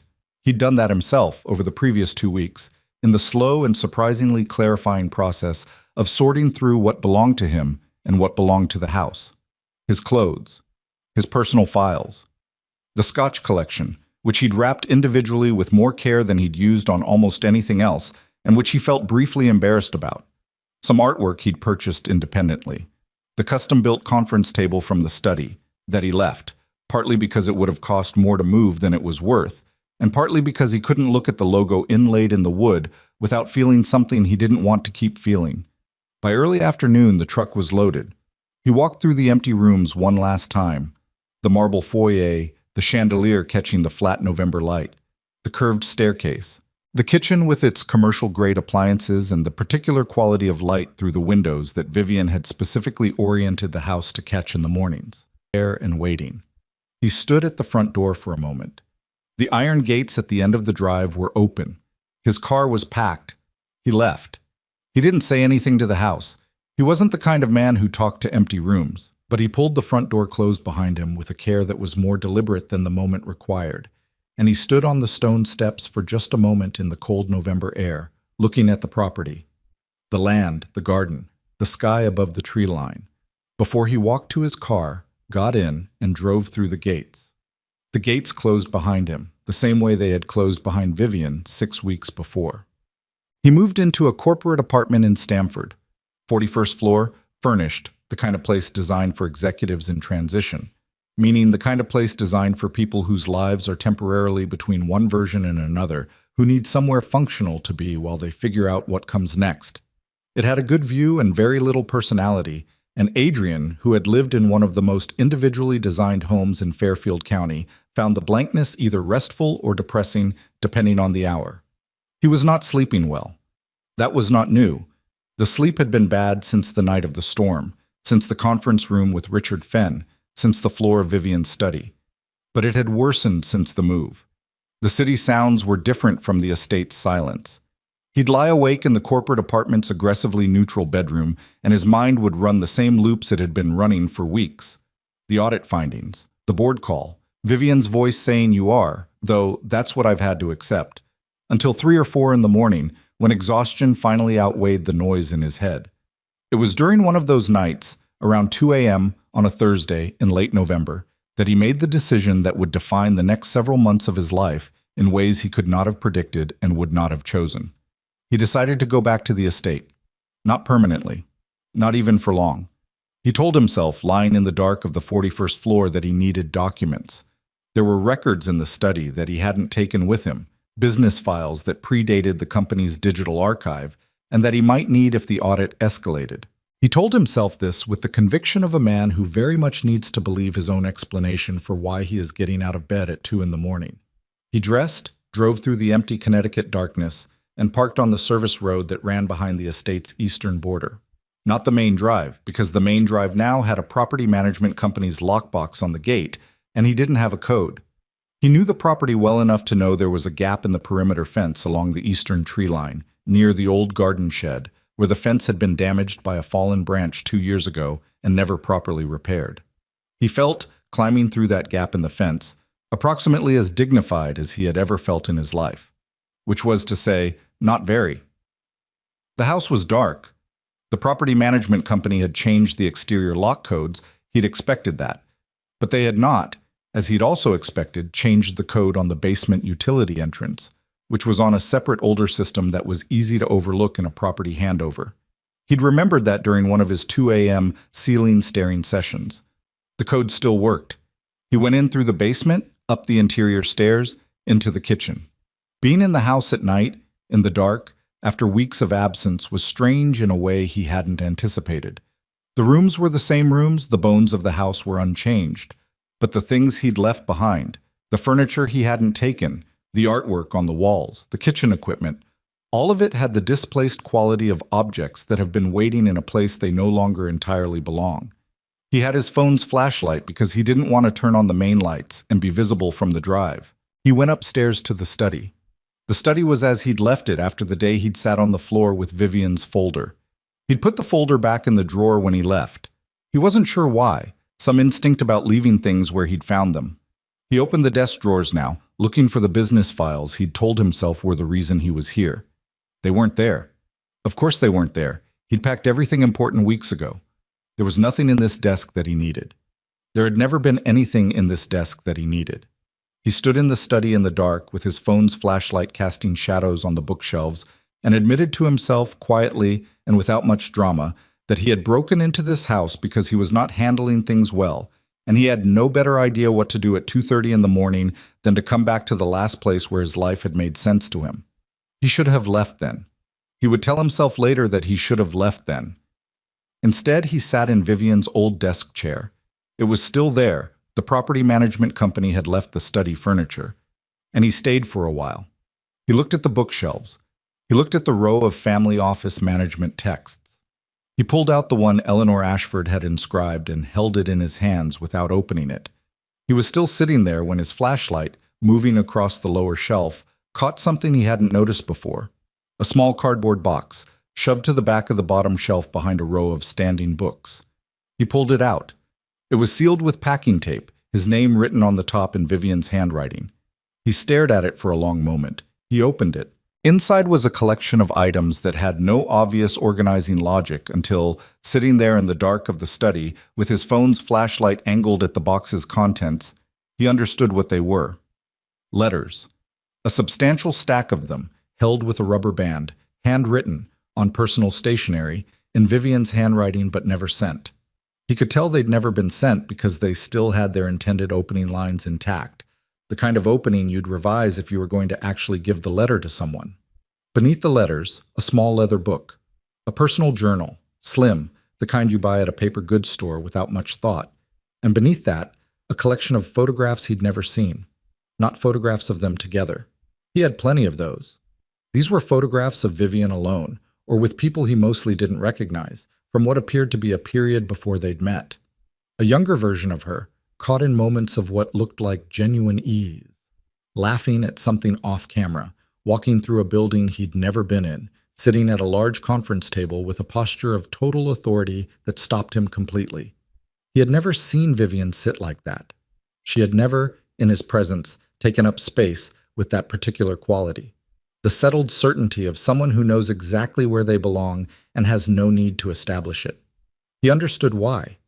He understood it in the specific cold way that comprehension arrives when you have been given all the pieces over a period of weeks, and they have finally arranged themselves into a shape you cannot avoid seeing. She had made herself smaller for him, not because she was small, she was the opposite of small, but because his confidence had required it. He had needed to be the largest person in any room they shared, and she had loved him enough to arrange herself around that need, year after year, until the arrangement became their reality, and he forgot there had ever been another version. He opened the journal. He knew he shouldn't. He opened it anyway, and he read 3 pages before he closed it again, because 3 pages was enough. The entries were not angry. They were not the journal of a woman cataloging her husband's failures, so she could refer to them later. They were the journal of a woman trying to understand herself, trying to work out why she stayed, what she wanted, what the difference was between loyalty and self-erasure, where the line was. The writing was honest in the way private writing is honest, undefended, sometimes contradictory, thinking on the page. I told myself again today that he doesn't need to know, that the knowing would change how he feels about himself, and I don't want that. But I'm starting to wonder if I've made a mistake I can't undo. If you protect someone from reality for long enough, do you eventually lose the right to tell them the truth? Because he won't believe it anymore. He'll believe his version. I've helped him build his version so carefully that mine has no room left in it. He closed the journal. He put it back in the box. He put the letters back. He put the photographs back, and he sealed the box as best he could with the tape, and he put it back on the shelf behind the books exactly where he'd found it. He sat there for a while longer. He had come back here looking for something that would help him. Evidence, he'd told himself, business records, documentation, something that would give him leverage or at least information in the situation he was in. Instead, he had found something that did the opposite of help him, something that removed the last possibility of telling a version of events in which he was primarily the wronged party. He left the study and went back through the house, down the basement stairs, out through the utility entrance. He recrossed the dark garden, ducked through the gap in the eastern fence, walked back to his car on the service road. He sat in the car for 10 minutes before he started the engine. Then he drove back to the corporate apartment and he called Donna Price at 6 a.m. when he calculated she'd be awake, and he said, "I need to tell you something about last night." Donna listened without interrupting, which was unusual for her. When he finished, she was quiet for a moment. "You entered the property," she said. "Yes." "After the reclamation notice was served and the change of effective control?" "Yes." "Adrian." She said his name the way she said it when she wanted him to understand the severity of something without her having to use words that would require her to follow up on. "Did you take anything?"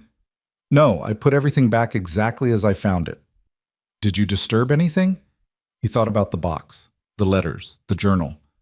"I looked at some things. I didn't take them. I put them back."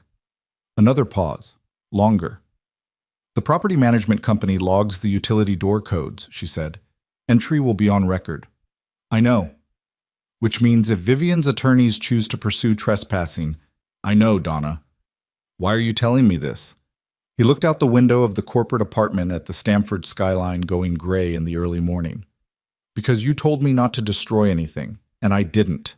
But I went there and I looked at things I shouldn't have, and I need you to know in case it matters." Donna breathed out slowly through her nose. He could hear it over the phone. "It could matter," she said. "It depends on what Vivian's attorneys decide to do with the entry log." What Vivian's attorneys decided to do, as it turned out, was call Donna Price and inform her that the property entry had been logged and documented, and that the Ashford office was aware of it, and that they were not, at this time, pursuing any criminal complaint. The phrase "at this time" was included deliberately, Donna told him, because lawyers include phrases like that deliberately. "She knows," he said. "She knows." He thought about Vivian reading the entry log notification. He thought about what she would have felt, and then he thought about all the things he'd read in the study and what they said about who she was, and he thought that what she probably felt was tired. Not angry, just tired, the way you get tired of a person who keeps finding new ways to complicate your life even after you've made the necessary decision to stop letting them. He called her. She picked up. "I went to the house," he said. "I know." Flat, not warm. "I didn't take anything. I want you to know that." "I know that too." "I found a box," he said, "on the shelf in the study. Your letters and the journal." Silence. "I read some of it," he said.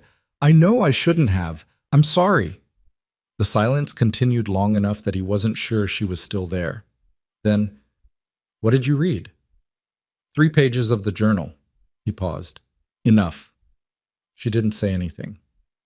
"Vivian?" His voice came out rougher than he intended. "I'm sorry. I know that doesn't fix anything. I know you've heard it, and you don't. I know. But I need you to know that I read those pages and I understood something that I should have understood a long time ago, and I'm sorry." When she spoke, her voice was carefully controlled in the way of someone who is managing something. "What did you understand?" "That I didn't see you," he said. "That I looked at you every day for 22 years and I didn't actually see you, and you knew that, and you stayed anyway, and—" He stopped. He was not going to cry on the phone. He wasn't built that way. "And I don't know how you did that. I don't know how you kept doing that. A very long silence. I loved you, she said, simple as that. That's how. I know. He pressed the back of his hand against his mouth for a second, collected himself. I know you did. I know you do, in some version of it. And I threw it.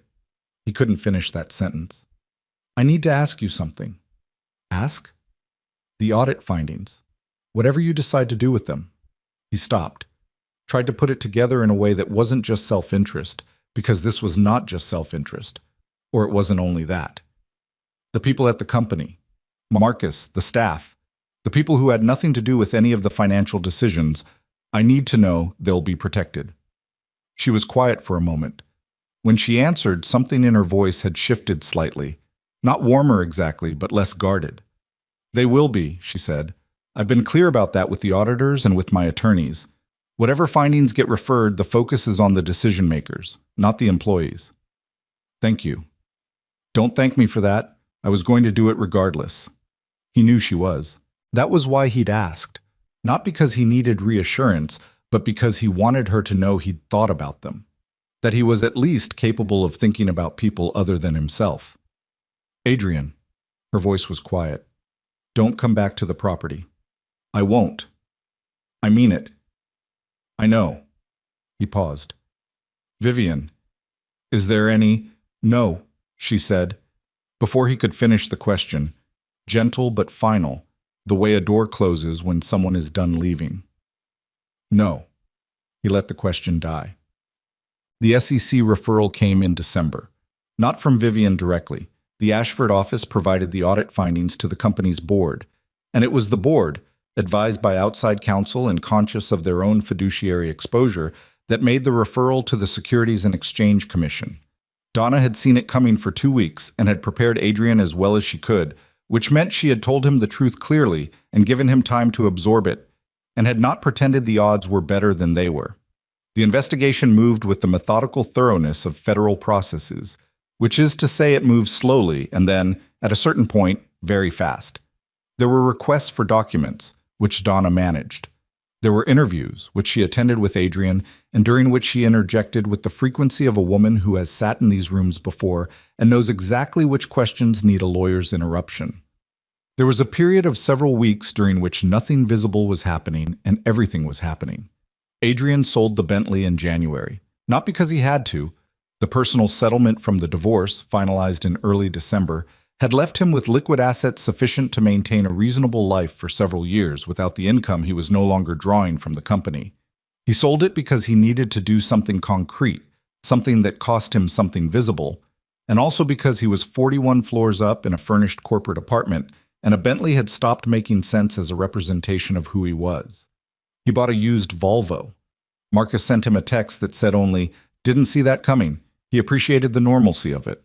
The board, in January, made Marcus's interim role permanent. Holloway Integrated Solutions was renamed in February. Not dramatically, not entirely, just the dropping of the Holloway from the operational name. A quiet rebranding that was publicly explained as a strategic evolution, and that Adrian, reading about it in a business journal in the corporate apartment, understood as the beginning of the company's careful work of creating distance from his name. He couldn't blame them. He didn't, particularly.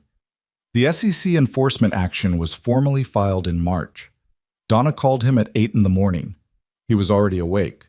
He was always already awake. "It's filed," she said. "The charges are securities fraud and material misstatement.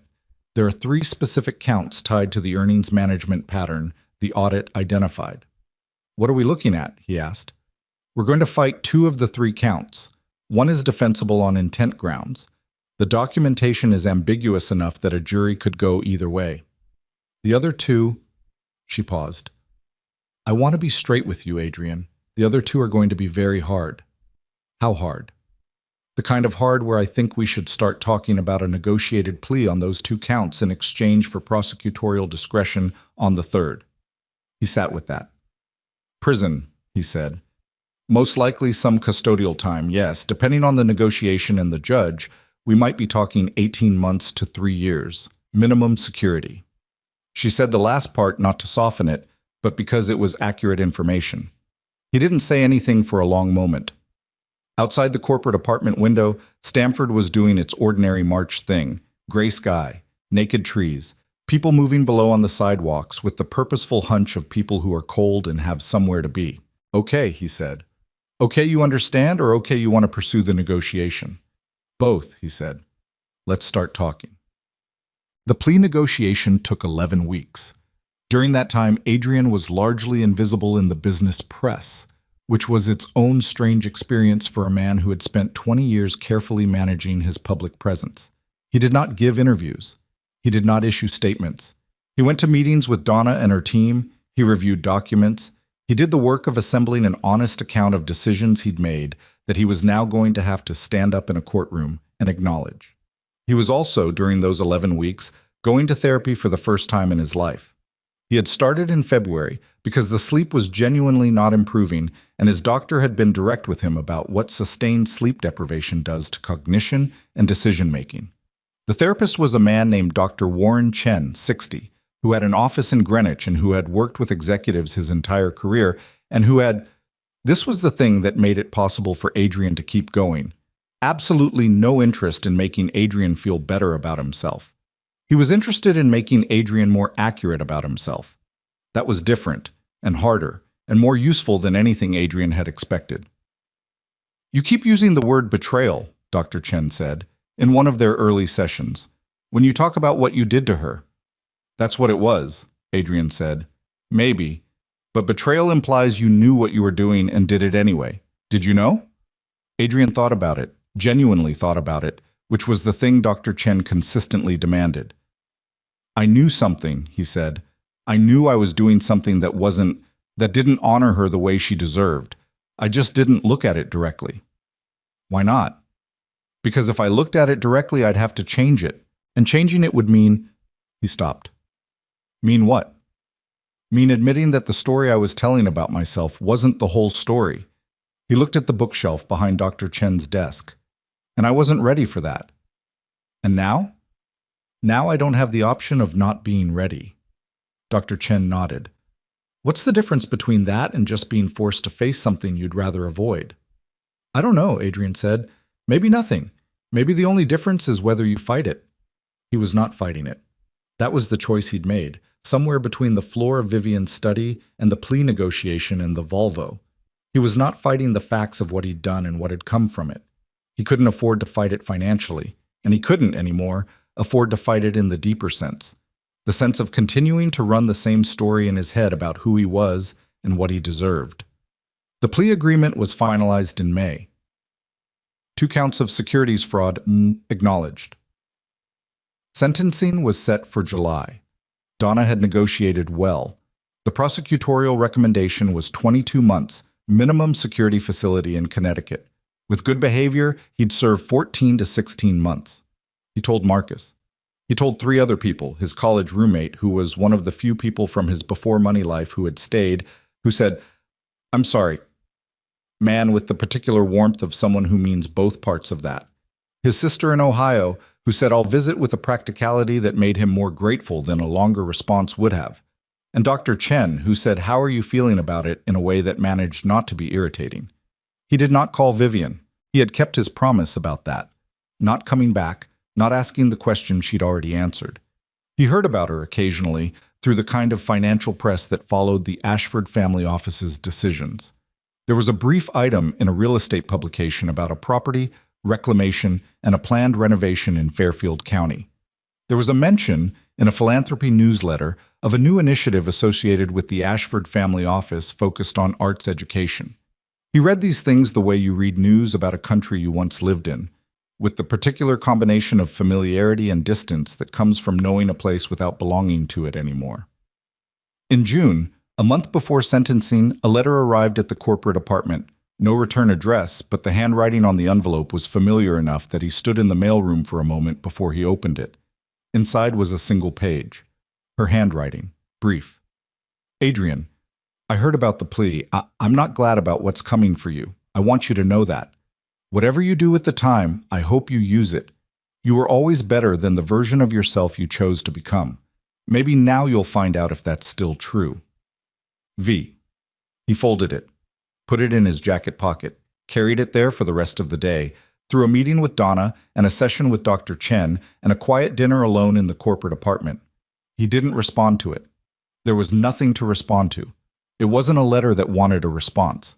It was a letter that wanted to be received, and he received it, and he thought about the woman who had written it, patient, honest, capable of a generosity that he had mistaken for simplicity for 22 years. Outside the corporate apartment's floor-to-ceiling windows, the Stamford skyline held its shape against the June evening, and Adrian Holloway sat with the letter in his pocket and the quiet understanding that the most consequential rebuilding he had left to do had nothing to do with business, and no timeline, and no audience. And that was probably how it was supposed to be. The sentencing happened on a Thursday in July, in a federal courthouse in New Haven that smelled of old carpet and recycled air, and the particular institutional neutrality of a building designed to process human consequence without comment. Adrian wore a dark suit he'd owned for years, not the best one he had, which felt wrong for the occasion, but not the worst either. Donna stood beside him. His sister had driven up from Ohio and sat in the gallery, which he hadn't asked her to do, and which meant more to him than he was able to say to her in the brief conversation they'd had in the hallway before the proceedings began. His college roommate was there too. 3 people. He had spent 15 years cultivating a professional network of hundreds, attending events where he was recognized across rooms, and when it counted there were 3 people. That said something. He wasn't sure it said what he'd once have feared it said. It might simply have said that 3 people who actually knew him had decided to show up, and that 3 was not nothing. The judge was a woman in her 60s named the Honorable Patricia Okafor, who had clearly read the case materials thoroughly and who had the quality of someone who had seen enough of these proceedings to be neither impressed nor shocked by them. She addressed Adrian directly when she spoke to him, which he appreciated. Some judges talked around defendants as though they were objects under discussion rather than people present in the room. "Mr. Holloway," she said, "you ran a successful company for more than 2 decades. You employed hundreds of people. By most external measures, you are exactly the kind of story this country likes to tell about itself. Someone who built something from very little." She paused. "And then you made a series of choices that put the financial well-being of your investors and the integrity of your company's public record at risk over a period of years. And you made those choices because the alternative was acknowledging a gap between the story you were telling and the reality you were living. That gap is where the fraud lived." Adrian said nothing. There was nothing to say to that. "The plea agreement calls for a sentence of 22 months, Judge Okafor continued. "I am accepting that recommendation. Minimum security facility in Enfield. You'll report in 30 days. She looked at him directly. "I hope you use the time." It was the same thing Vivian had written in her letter. He noticed that. He didn't think it was coincidence exactly. It was just that people who pay attention tend to see the same things. Donna drove him back to Stamford. They didn't talk much in the car, which was fine. There wasn't much left to say on the legal front, and Donna was not a person who filled silence with reassurance she didn't mean. When she dropped him at the apartment building, she said, "Call me if you need anything before you report." And he said he would. And they both understood that this was largely the end of their professional relationship in its current form, and were both, in their different ways, okay with that. He went upstairs. He sat in the apartment that had never felt like his, and looked at the Stamford skyline that had become, in the months he'd lived here, as familiar as it was ever going to get. He thought about the next 30 days, and the 22 months after that, and he noticed that what he felt was not primarily fear. It was something more like the feeling you get at the end of a long drive when you finally stop the car. A tiredness that is also, underneath, a relief. He called his sister. She'd driven 4 hours to sit in a courthouse gallery for 90 minutes and then driven back. And he called her to say thank you, and she said, "Of course, you idiot. Where else would I be?" And he laughed for the first time in what felt like weeks, a real laugh, slightly startled out of him. She said she'd bring their mother's apple cake when she visited, and he said he didn't think that was how prison worked. And she said she'd figure it out, and it was the most ordinary conversation he'd had in 6 months, and it settled something in him that he hadn't known was unsettled. The renovation of the estate began in September. Vivian had spent the summer doing the thing she did best, which was planning carefully and moving deliberately and not being in a hurry when there was no good reason to hurry. The property management company had maintained the grounds. She'd hired an architectural firm, A small practice out of New Haven, two partners who had built a reputation on adaptive reuse projects, on taking spaces designed for one purpose and reimagining them for another without erasing what they'd been. She'd interviewed 4 firms before choosing them. The lead partner, a woman named Sandra Chu, had asked the right question in their first meeting. What do you want people to feel when they walk in? Vivian had thought about it. Like they belong here, she said. Like the space exists for them, not to impress them. Sandra had written that down without comment, and the meeting had gone well from there. The project was not simple. 10,000 square feet of residential space being converted into something that needed to function as a creative and educational center required structural changes, accessibility upgrades, the kind of rewiring and replumbing that opens walls and reveals the actual bones of a building. Vivian had expected it to be complicated, and it was. There were weeks when the estate looked more like a construction site than anything else, when she walked through rooms that had been stripped to their framing and couldn't quite connect the exposed structure to the finished place she was working toward. She had moved into a small house in Westport while the work was underway. A rental, nothing large, with a garden that she was methodically improving in the way she improved things, incrementally and without fuss. She'd brought the books from her study and the photograph of herself at 7 in front of the building she'd loved her whole life. She'd set up her teapot on the kitchen counter first before she'd unpacked anything else, because she was her mother's daughter in the ways that mattered.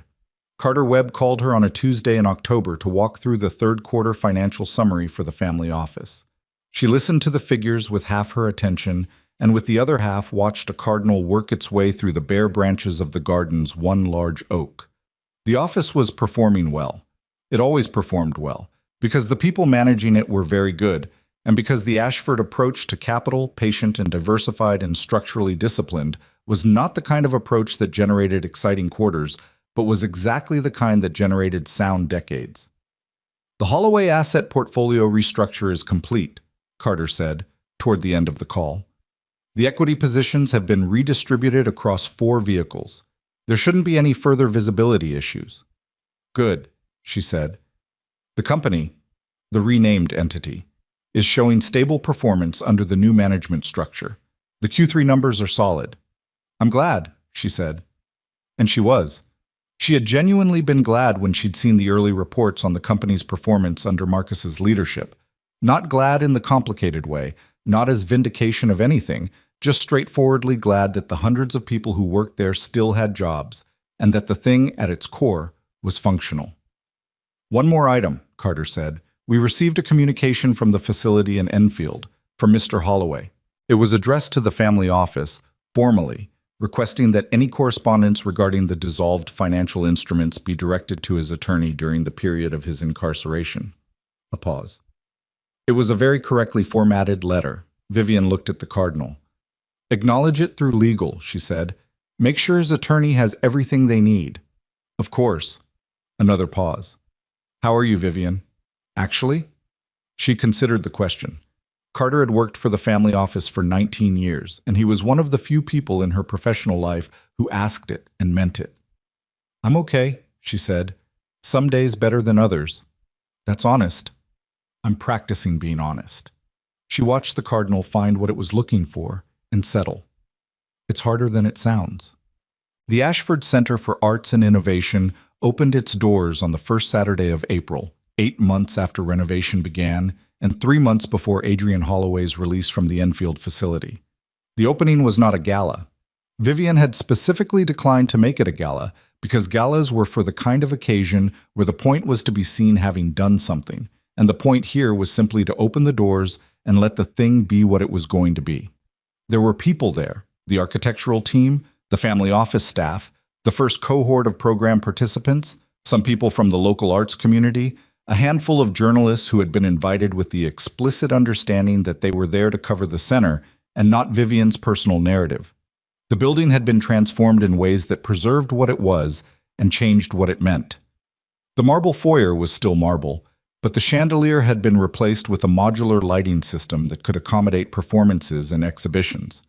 The curved staircase was still there, a genuinely beautiful piece of architectural work that Sandra Chu had argued convincingly for keeping, and it had been widened slightly to meet accessibility standards without losing its line. The rooms flowed the way they'd always flowed, but the furniture and the walls and the light had been redirected toward function. Studios, collaboration spaces, a small performance venue in what had been the formal dining room, a library that used the study's bookshelves as its starting point. The garden was exactly as it had been.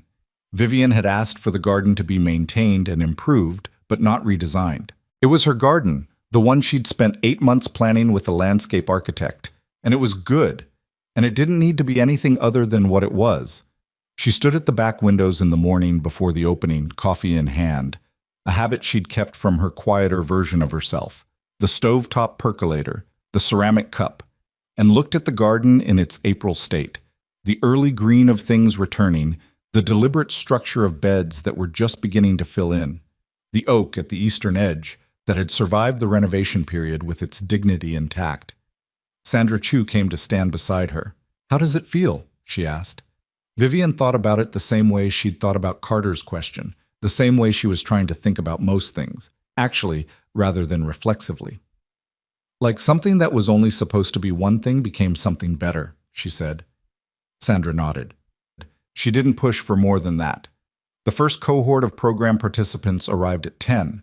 12 young people, ranging from 17 to 24, selected through a competitive application process that the family office had administered through a nonprofit partner.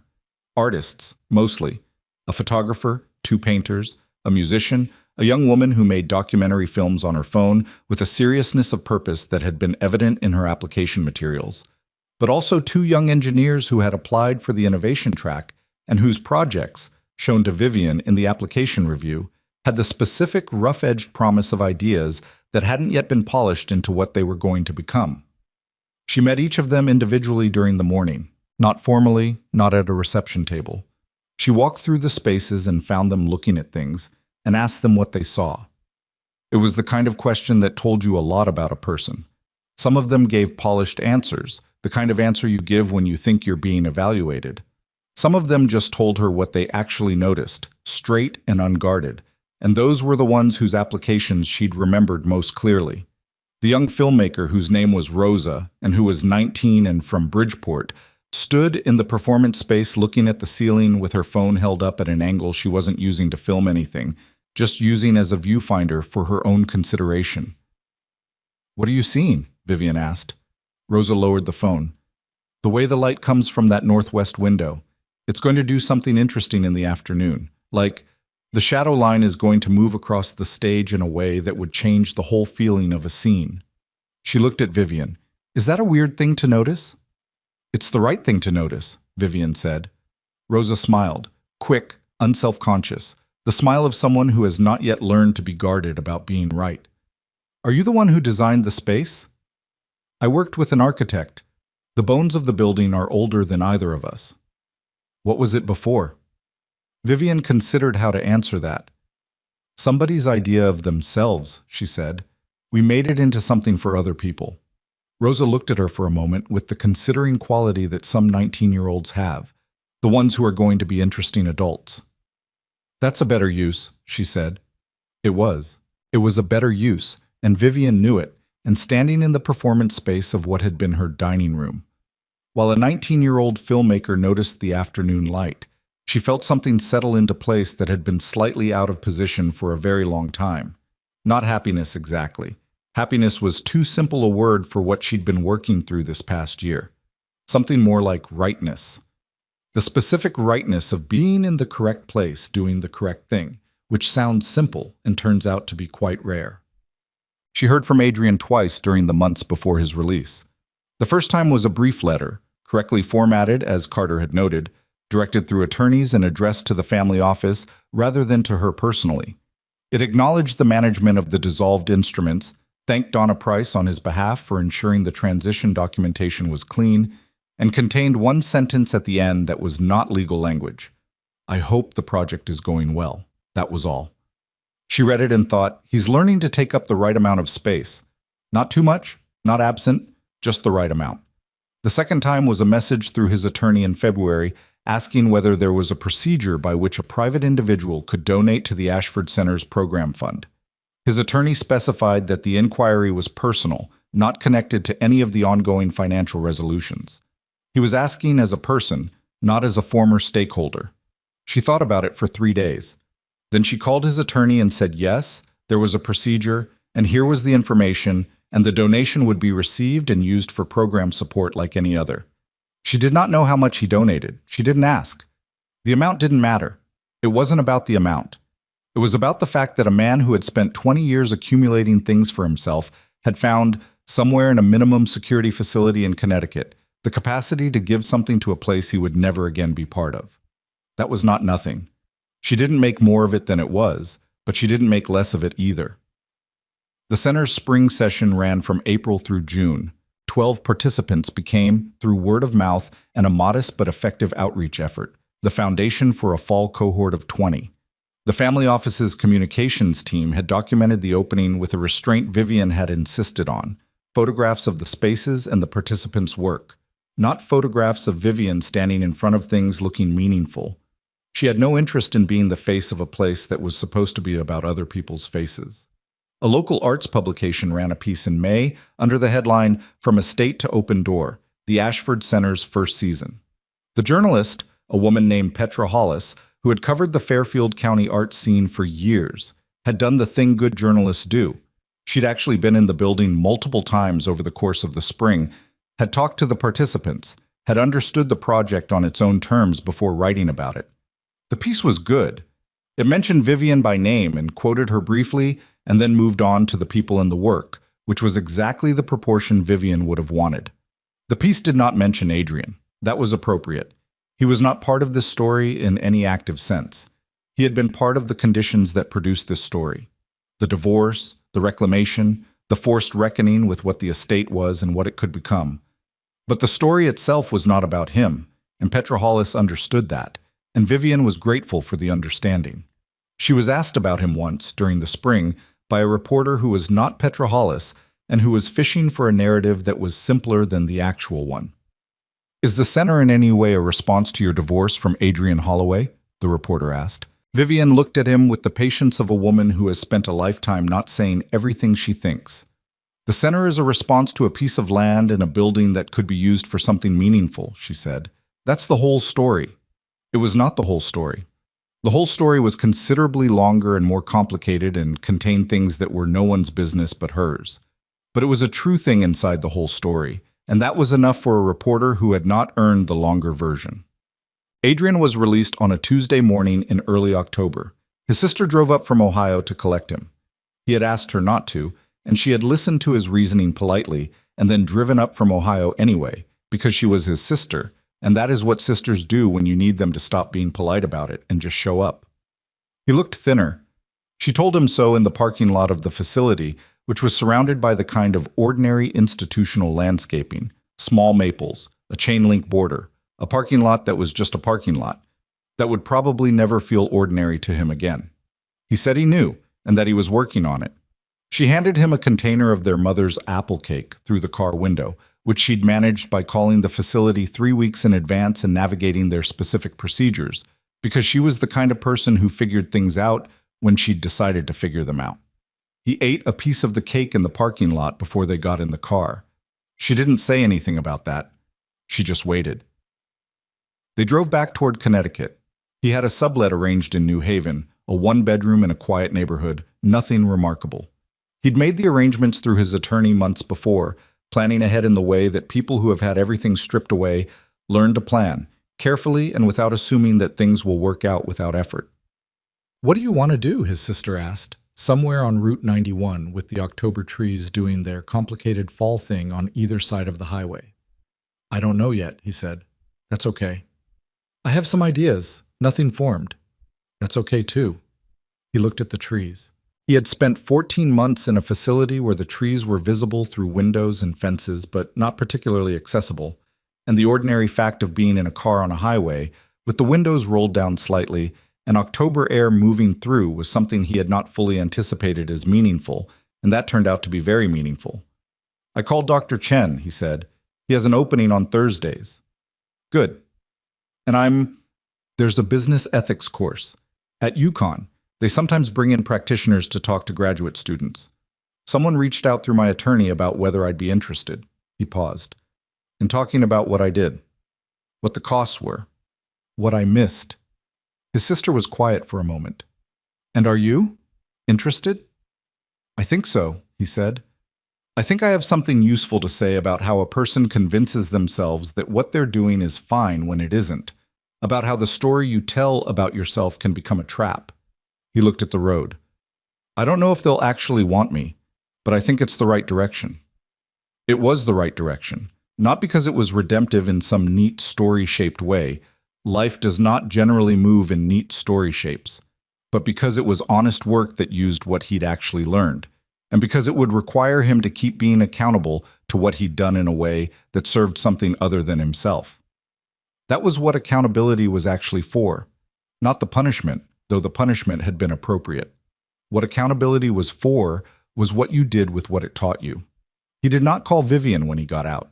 He had thought about it, in the way you think about things that you've decided not to do, revisiting the decision to make sure it's still the right one. He thought about the letter she'd sent him before sentencing. You were always better than the version of yourself you chose to become. Maybe now you'll find out if that's still true. He thought about what that letter was asking of him, and he thought it was not asking for a phone call. It was asking for exactly what he was trying to do. The work, done quietly, without an audience, without her as the measuring stick. She would know, or she wouldn't, and either way was not the point. The point was becoming, as she had put it, the better version. Not for her. For himself, and for the people whose lives he would touch going forward, and because it was the only direction that made any sense from where he was standing. The Ashford Center's fall cohort began in October, the same week Adrian was released, though Vivian didn't know that, and wouldn't have marked the coincidence as meaningful if she had. Time moves according to its own logic, not narrative convenience. 20 young people came through the center's doors in the first week of the fall session. A composer who had never had access to a proper recording space. A sculptor who had been working in her apartment with materials she couldn't afford to waste, and a focus that the available space had never been able to match. 3 engineers with overlapping projects who had met online and had never actually been in the same room, and who, when they finally were, generated an immediate collaborative energy that was loud enough to be heard from the hallway. Vivian watched them the way she watched most things, attentively, without inserting herself. She had learned, over the course of the spring session, that her best role was to create the conditions and then step back, because the thing that happened when talented people had space and time and resources was its own argument for the project, and it didn't need her narrating it. Rosa came back for the fall session as a returning fellow, which was a new designation Vivian and the program director had created when it became clear that some participants needed more than one season to develop the work they were doing. Rosa was in the middle of her first documentary project, a study of 3 families in Bridgeport navigating housing instability, shot with the light consciousness that had been evident from the first day she'd stood in the performance space looking at the ceiling. She showed Vivian 40 minutes of rough footage on a laptop in the library one evening in October, and Vivian watched it with her full attention and said, afterward, "This is the real thing." Rosa looked at her. "You think so?" "I know so. I've seen enough of the not real thing to recognize the difference." Rosa was quiet for a moment. Then, "Can I ask you something?" "Yes." "The person who lived here before, was it bad?" Vivian considered the question. "It was a person who had everything and didn't understand what he had," she said. "So in that sense, yes, but it was also a person who, I think, is figuring that out, late, expensively." She looked at the library shelves, at the books that had been here since Vivian first arranged them, that had survived everything. Most people figure out the important things late. That doesn't mean they don't figure them out. "Is that supposed to make me feel better about my own slow learning curve?" Rosa asked, with the wry quality that had been there from the beginning. "A little," Vivian admitted. Rosa smiled. She went back to her footage. Vivian went back to the documents she'd been reviewing, the center's second-year programming plan, the scholarship fund structure, the next round of applications that would begin arriving in November. There was a great deal of work, and she was not pretending it wasn't work. The center was not a finished thing. It was a living thing, which meant it needed tending, which meant there were always more decisions to make and more problems to solve and more questions to sit with.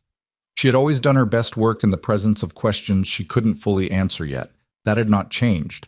If anything, it had become more clear to her, in this year of reckoning and rebuilding, that the questions were not the problem. The impulse to resolve them too quickly, too neatly, on terms that protected you from what the answers might actually require. That was the problem. That was what she'd done for too long in her marriage, and what Adrian had done throughout his career, and what most people do at some point, the looking away from the hard thing in favor of the story that lets you keep going without changing. She had changed. That was the plain truth of this year. She had changed in ways she hadn't anticipated and couldn't have manufactured.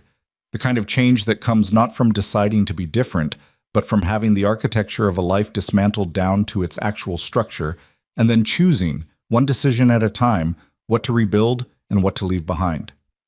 What she'd left behind was the instinct to make herself smaller, the habit of arranging herself around other people's needs for her to take up less space. The belief that love required invisibility, that the truest form of care was the kind that asked for nothing and was never quite seen. What she'd rebuilt was this: a building full of light and people doing real work, a garden coming into its second year, a sense of her own life as something that belonged to her rather than to the version of herself she'd maintained for an audience of one. It was not a perfect life. She was not a perfect person. She still caught herself sometimes in old habits, the reflex of deference, the making small, and she had to notice it and choose differently, and sometimes she didn't notice until later, and she was working on that. Dr. Chen, whom she'd started seeing in the spring, and who had the same unsentimental approach to accuracy that Adrian's Dr. Chen apparently shared, she sometimes wondered if they'd trained together, these honest therapists. Dr. Chen had said, in one of their sessions, "You're allowed to be the main character in your own story." She'd laughed. "I know that. Your behavior occasionally suggests otherwise." She'd thought about that one for weeks. She was working on being the main character. It turned out to be more complicated than it sounded, when you had spent so long writing yourself as the steady, supporting presence, the one who held the structure together from the inside where no one could see the work. The transition from invisible to visible, from quietly essential to openly present, was not seamless. There were moments when she felt exposed in ways that were uncomfortable, when taking up space felt presumptuous rather than natural. But Rosa noticed the afternoon light and asked unself-conscious questions. And the composer finally had a room where the acoustics let him hear what he was actually making, and the engineers were loud in the hallway in the specific way of people who have found the right collaborators. And the garden was coming back, and the light in the performance space moved across the stage exactly the way a 19-year-old with a good eye had predicted it would. She stood one evening in late October at the back windows with her tea, looking at the garden in the last of the day's light, the oak at the eastern edge, the beds that were putting themselves away for winter, the careful structure of them still visible beneath the year's end. The sky going the deep blue of October evenings in Connecticut, the kind of blue that is very beautiful and very cold and doesn't pretend to be otherwise. She had earned this view. Not in the financial sense. She'd always had access to this land, had always held it, technically. She had earned it in the sense that matters more. She had paid for it in years of invisible labor, in the patient endurance of being unseen, in the long work of understanding herself clearly enough to know when to stay and when to stop staying. That was the price. It was high, and it was hers, and she had paid it, and what she had on the other side of it was this: the knowledge of exactly who she was, standing in the exact place she'd built, with nothing to prove and no story to maintain for anyone's benefit but her own. There is a kind of strength that doesn't announce itself, that doesn't need to, that has been present all along in the structure of things, quietly load-bearing, doing the work while other things got the credit. Most people don't recognize it until the moment it withdraws, when the walls begin to shift and the weight that was always there makes itself known by its absence. Vivian Ashford had been that kind of strength for 22 years, and now she was something else, something louder, maybe, in the way that a thing is louder when it stops holding itself back. Something that took up the space it had always deserved, something that had looked at the ruin of a life built on borrowed foundations and said, quietly and without drama, "I know what this land is worth, I always have, and I know what to build on it." The tea was the right temperature. The garden held its structure in the fading light. Inside the building, somewhere, she could hear the muffled sound of the composer finally finding something he'd been looking for, playing it again and getting closer each time. She stood at the window and listened to that, and she let herself be exactly where she was.